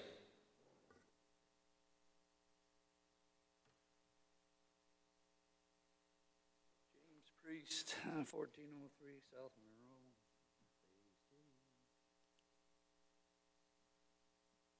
Sir, could you speak in the microphone, please? Thank you.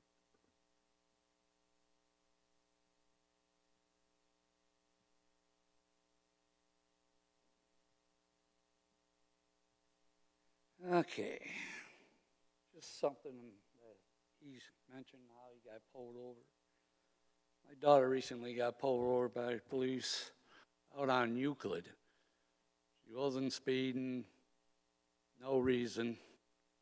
He just pulled her over, ran her, asked where she was going and all that stuff, which is none of his business. Then at the end, she asked, "What'd you pull me over for?" He said, "Well, your license plate lights are out," which was a lie. Because I check that stuff all the time because I know how picky they are around here. So that's just something to support his accusation about the police. Second, okay. I've been to the police department 3 times in the last couple of months. Twice for wanting to fill out a fraud report, which I never did. Once was ATV that the chief answered my question. But to fill out the fraud report, they said they had to call in an officer off the street. Nobody was in the building to do it. I can't believe there's no lieutenants or captains or something sitting behind the wall that can't fill out reports. If they're not gonna do anything at that window, they should just board it up and say, put a letter in the utility bill saying, if you have any concerns or calls, call 911. They'll come out sooner or later. Excuse me. They'll come out sooner or later, like they did that time. This was just a week ago, was my last one. I called the non-emergency number, and they said that they'll send an officer to the law enforcement center, so I waited about 40 minutes, and finally I just said, screw it, and I left. I said, I didn't hear any. I had to call back 911, tell them that I was leaving. I said, well, if you decide to leave, make sure you tell us so we don't bother the officer, I guess. I don't know. So I did that. Then I said, it's funny, I didn't hear any sirens going off all the time I drove down through here, the city. Oh, sometimes they don't use their sirens, but that's here and there. I don't care. Okay. Somebody on 812 said the response times of fire department or the paramedics or any of that stuff. Recently, probably about 2 weeks ago, I seem to be in a hotbed, our area, with Rachel's area, that there was a golf cart stolen from Bay Valley. There was a fire. I got to the scene late because I live right where this all happens. So I got to the scene late, but there was a fire truck and an ambulance there for these two young ladies who took the golf cart. They just sat around for quite a while. Probably when I got there, it was probably about 20, 30 minutes. Finally, two cops came. Then they talked to them. Then they finally got a hold of one of the kids' mother, and she come and picked them up and all that stuff. I couldn't figure out why a fire truck and an ambulance are chasing these kids. I don't care if they stole something. That's the police's job, not the fire department or the ambulance crew. And I didn't see them do anything with these kids, so apparently they were all right, nothing wrong with them. Okay, another one. This is last week. A woman was laying on, I had just come back from Saginaw, on my corner. I just 2 houses. Excuse me, sir, your time's up. Yeah, I'll talk to you next week then. Thank you. Are there any others?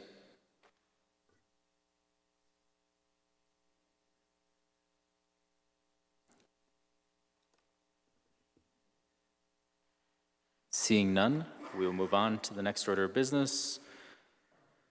We have no special orders or public hearings tonight, so we'll move on to the regular agenda. Will the clerk please read the next item of business? From consent, number 5, City Manager recommending contract with Mark Super Construction, LLC, Munger, Michigan, for the lead or galvanized water service line replacement, customer side, on an as-needed basis, funded through ARPA for 1 year with 2 one-year renewal options at unit prices attached to the contract. Thank you. Is there a motion? Commissioner Brenner? Move to approve. Thank you. Is there a second? Commissioner Morris? Second. Thank you. Is there any discussion? Commissioner Burney? Could you use your microphone, please? Thank you. June 6, 2022. $4 million was awarded, well, voted in through Chambers for the lead and galvanized pipes. I'd like to know what happened with that $4 million. We're voting to spend it on removing galvanized and lead pipes. Right, what they were supposed to be, I see right here, you're asking for, with the ARPA money, I see it says $1.5 million. It says yeah. Sure. So I'm asking why, what happened to the $4 million that we were supposed to be using for it? And why are you asking for more money? Was that money used up? Because the DPW, they were, DPW, the last time that they gave a presentation, they said that they only had a small area that they were going to finish. And so I'm wondering, why is this back on here for Sure. So $1.5 million? So we set aside, I'm going to go with the 4 million for this number, but I think the total was 10, is that right? So we set aside $10 million, and then we started spending it. And you can't spend $10 million all at once, because if we did, the streets would look like a war zone, right? We would have all these holes where we're pulling lead lines out and putting new ones in, and the repairs and all of those things. So it's spread out over the duration of ARPA. So we spent a fraction of it the first year, we spent a fraction of it the second year, we spent a fraction of it the third year, and this is another fraction of that money. So it's just a portion of the initial money. It's sitting in an account. It's one of those monies in the account, and we're spending it from the account. Okay,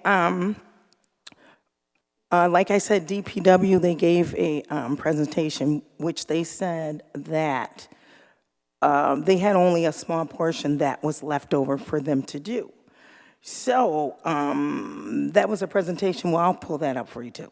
But anyways, at that time, when they had come over into the Third Ward area, there were letters that went out to the community, my neighbors. I live in that area.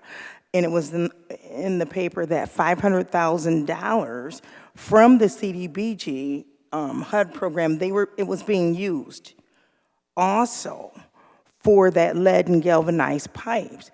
So as I said, the DPW gave a presentation and said that that was the only area that was a small little pockets in between that were left to be done. So I'm just saying, if there was $11 million, there was $4 million, it says right here, I'm just saying, why are we still coming up with ARPA money, and why is it? So the total cost to replace all of the lead and galvanized lines, last time I heard, was about $37 million. That may have changed a little bit with inflation, but $37 million was the total number. We allocated $10 million from ARPA to that. We have 20 years to do all of the replacements, so we're working our way through those. The $10 million is kind of a jump start. There's additional funds coming into that from other sources to pay for that $37 million bill. So this is a payment on a $37 million bill effectively. That's what we're doing, is trying to get closer to zero. All right, well, there were, on the other side of the streets, the galvanized was in the alley part. That's where DPW were talking about. And then when you cross over, they were copper that was supposed to be done. So there's two different areas. So as I said, DPW, as you're saying right here, there's two different sides. So the one that was the $4 million, those are supposed to be the small pockets, right?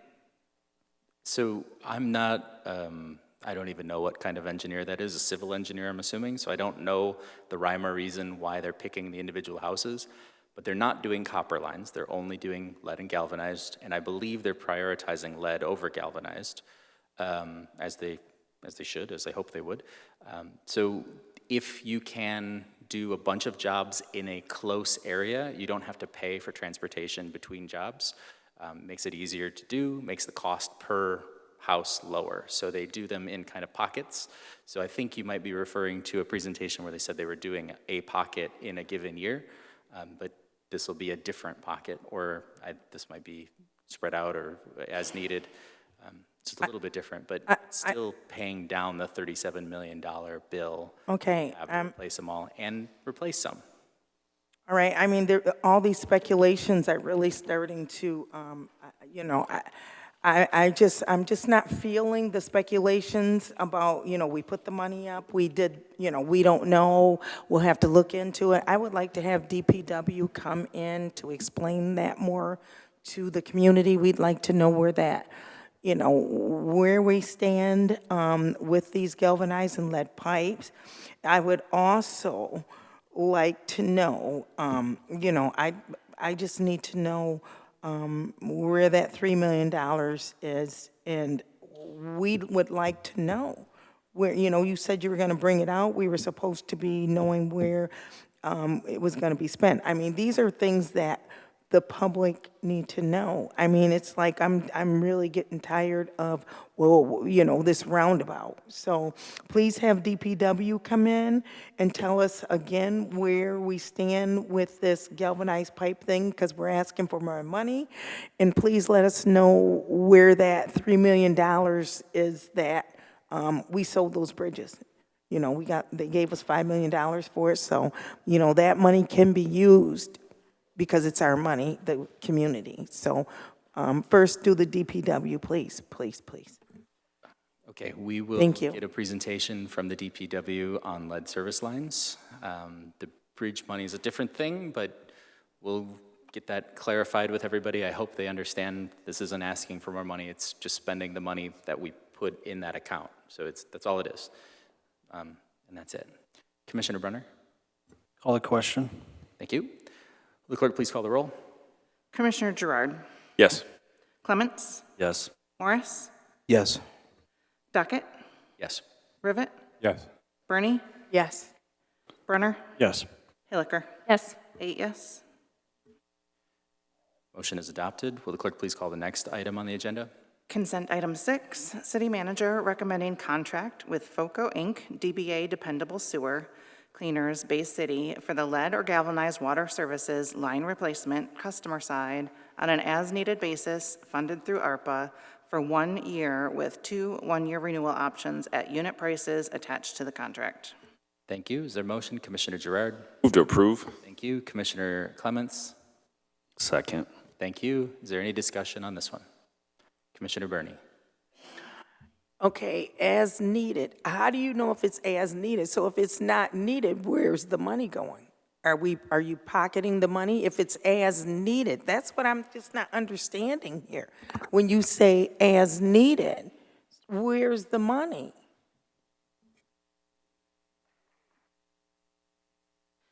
So we get alternate bids and alternate contracts in place in case we have an emergency. There's a couple things. If we have an emergency, then they're there to help. Maybe the other contractor, the main contractor, is backed up in the work, so they're there to help with that as well. There's no extra money. We're using the money that we already have for lead lines. So is that in a private bank too? Because you Our money say is that- all in the bank, yes. Okay, so could you let the community know how much of our money is put away? Because a lot of times you just keep saying, when we ask about our money, you say, well, we got that put away. And I say, well, what about the 11 million? And we got that put away. Okay, what about the 8 million? And we have that put away. Well, being put away is not helping us when we have issues with the road, the streets, the roads, our transformers where we're not getting a power. Wintertime is coming, and it's going to get bad out. So if we don't have any electricity, what's up with that? You know what I mean? So we need to know where our money is going. So the money is included in the budget that you approve. It shows all of our funds and all of our funds that we have money saved in, and you also get an audit that explains the exact same thing. Okay, so some of that money should be rebated to us. Can we have some of our money when our lights go out for, they've been going out, a lot. So Are we going to get any rebate for that? That money is is ours that you sold our bridges. You know, stuff like that is really bothering me lately. I don't. So Commissioner Burney, we use the money to get the lights back on. We can't control the weather, we can't control animals. When that happens, we have to pay to get the lights back on. Okay, you're talking to me like I'm stupid. I'm asking you, like other cities, The answer to give your question rebates. is no, because we No, use the money. don't talk to me like I am illiterate. I'm saying, like other cities, they've been giving rebates. I'm asking, are we, or can we give rebates for the electricity when the power goes out, and it's been going out quite a bit? You don't get charged for power when the power is out. So But when you have food, or people have oxygen problems, or, you know, can the people at least get something out of that 3 million? You know, like I said, can we get our cars fixed? Can they get a rebate? Can they get a 2% tax break? Can we, write a can we resolution. get something? Is this is germane to the discussion? Commissioner Clements. Yeah, just about the lead service lines as needed, also, correct me if I'm wrong, to the city manager, that we don't actually know the residents, we don't know all of them are, if they're lead or not, so if we find something that's lead, then they have to do the work, so, or they, yeah, right, so that's Right. part of it too. It's just a safety net for us to have Right. these additional companies there to help us. Right. Yes. Excuse me, can Point of I order. talk to? Commissioner Burney. Commissioner Brunner had his hand up, and he hasn't spoken on this yet. I'd like to call the question. Thank you. Will the clerk please call the roll on the item? Commissioner Clements, Yes. Morris, Yes. Docket, Yes. Rivet, Yes. Bernie. I have just one question. Can I have a? You cannot. I'm sorry, the question has been No. called. We're taking roll. Brunner, Yes. Hilliker, Yes. Gerard. Yes. 7 yes. Motion is adopted. Will the clerk please call the next item on the agenda? Consent item 7, city manager recommending contract with Pyramid Paving, Bay City, to resurface Truman Parkway and repairs to the Water Street Bridge in the amount of $556,867. Recommendation approved. Thank you. Is there a motion? Commissioner Morris. Move to approve. Thank you. Is there a second? Commissioner Brunner. Second. Thank you. Is there discussion? Commissioner Gerard. Can we just clarification? So I know it was brought up the Water Street Bridge. I guess I've never heard that before, Water Street Bridge. Could we just clarify that? And then the timing of this, and there were some concerns about closure of Independence Bridge related. Is that correct, that this is going to, during this, the pavement process, close Indy Bridge? It will. Yep, I'll have Rachel come up and explain the project itself. But yes, Water Street Bridge is the bridge before you get to the actual structure of Independence Bridge. It's a small little area there that we have to take care of.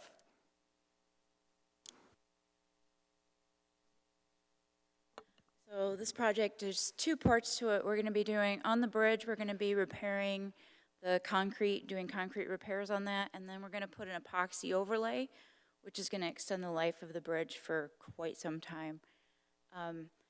Then part of that also, we're going to be paving over the concrete on the road portions of Truman with 2 inches of asphalt, or 1.5 inches of asphalt. That's going to fill everything in, it's going to smooth it, everything's going to drive better that way. In order for us to do that concrete patching, it has to cure for 28 days. So that's where we are. We've been trying to get this going since spring. We've had holdups from contractors and some other things. And now at this point, we have to get it done by the end of the season. And we're still getting more feedback from the companies about when they can start. So nothing major has come out about it yet because I'm still trying to get more answers, but we're hoping to be able to start, soon so that we can get this done and open everything up before Lafayette goes down. Yeah, that was my next comment, is concerned about Lafayette. And my understanding, November 1st isn't necessarily, it's the soonest, but it's not necessarily a hard date. It could close somewhere even near the December timeframe potentially. December 1st is probably more likely. I'm not going to speak for MDOT, but December 1st is a lot more likely. So that's our goal, is to get this in, get it done, and there is just no way to have part-width traffic on it while we're doing it, and so it's going to have to sit for 28 days. The pro on that is hopefully it's going to help United Bridge Partners or that contractor work a little bit faster because they're not going to have to deal with traffic. It's definitely going to be safer for them, but it is going to be an inconvenience for about 6 to 8 weeks. We just don't have any other way to do it. And the contractor that's working on Independence Bridge right now is the same contractor going to be working on Lafayette Bridge? The general contractor, isn't it Granite? Originally that's what we wanted to do. And then they had some issues with contracts and things like that. So we used the companies that they were going to bid with.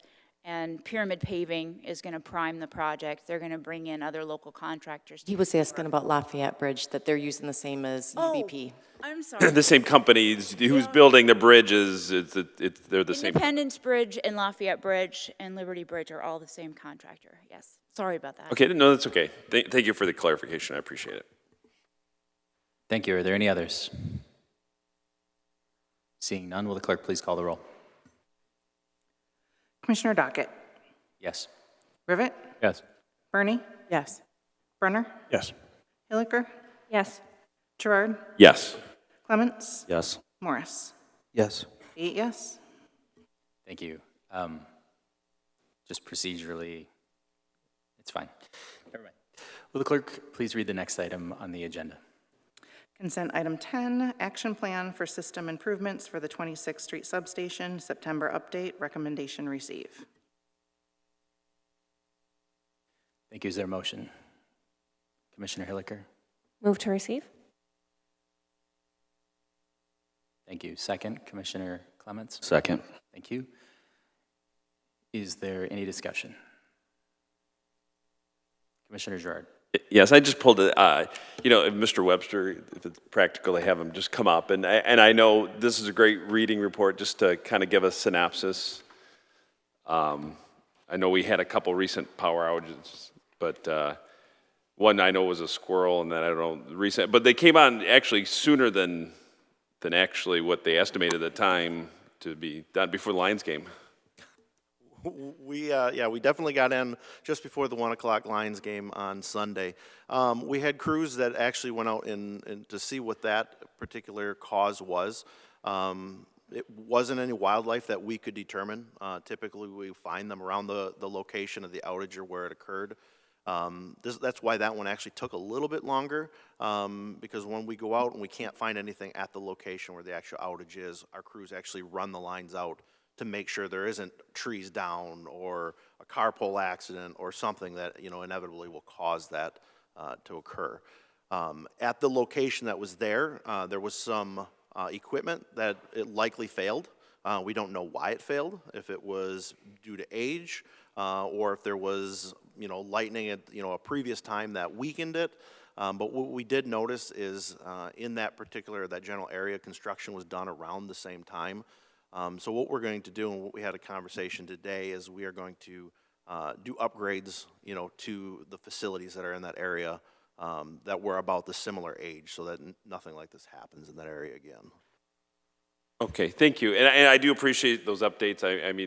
I know there was some discussion about rebates, and I'm trying to keep it germane to the electric company, but is that to Consumers Energy and DTE, who are regulated by the state regulatory agency? That's exactly right. So the Michigan Public Service Commission, the MPSC, does regulate investor-owned utilities, such as Consumers and DTE here in Michigan. That is part of, they also approve their rates and stuff, so it's also built into that. So they dictate that in certain instances, if they occur within a year's time frame or 12-month period, that rebates are offered to the customers that are affected by it. Municipalities and co-ops are not under that guidance because we're regulated by this government body rather than the state of Michigan. With that being said, as far as I understand, there's only been one instance since I've been here that customers would have potentially been eligible based upon the MPSC guidelines if we were to adopt those. So the commission body could adopt something similar if we chose to do that? Absolutely. Okay, thank you. Thank you. Are there any other questions? Seeing none, will the clerk please call the roll? Commissioner Morris? Yes. Docket? Yes. Rivet? Yes. Bernie? Yes. Brunner? Yes. Hilliker? Yes. Gerard? Yes. Clements? Yes. 8 yes. Motion is adopted. Will the clerk please call the next item on tonight's agenda? Commissioner Clements' resolution accepting Mayor Newsom's resignation. Thank you. Is there a motion? Commissioner Rivet? So moved. Thank you. Is there a second? Commissioner? Second. Thank you. Is there any discussion? Just wanted to say, again, to the mayor, and if she's watching this right now, we appreciate all your time and service to this community. We know you love this community, and we appreciate your selflessness in doing so. Thank you. Thank you. Are there others? Commissioner Rivet? Thank you, Mr. President. Sorry. The mayor and I lived next to each other since my birth, so she was my babysitter. So I can tell you that she has been committed to this community for decades and provided a lot of mentoring, and so we just need to recognize all she's done for Bay City. Thank you. Anyone else? Seeing none, the last thing, I think we can all wish her well as well. This is a health thing for her, so I hope she gets better soon, and we get to see her hanging around for many more years. Will the clerk please call the roll? Commissioner Rivet? Yes. Bernie? Yes. Brunner? Yes. Hilliker? Yes. Gerard? Yes. Clements? Yes. Morris? Yes. Docket? Yes. 8 yes. Will the clerk please read the next item on the agenda? Commissioner Clements' resolution regarding allowing Commissioner Docket to sign for the mayor. Thank you. Is there a motion? Commissioner Gerard? Move to approve. Thank you. Is there a second? Commissioner Brunner? Second. Thank you. Is there any discussion? Commissioner Burney? I still say it's cheating, and you know it is. Thank you. Is there anyone else? Okay. Will the clerk please call the roll? Commissioner Burney? No. Brunner? Yes. Hilliker? Yes. Gerard? Yes. Clements? Yes. Morris? Yes. Docket? Abstain. Rivet? Yes. 6 yes. Motion is adopted. And that is all we have for tonight. Thank you, everyone, for coming and staying with us. We are adjourned.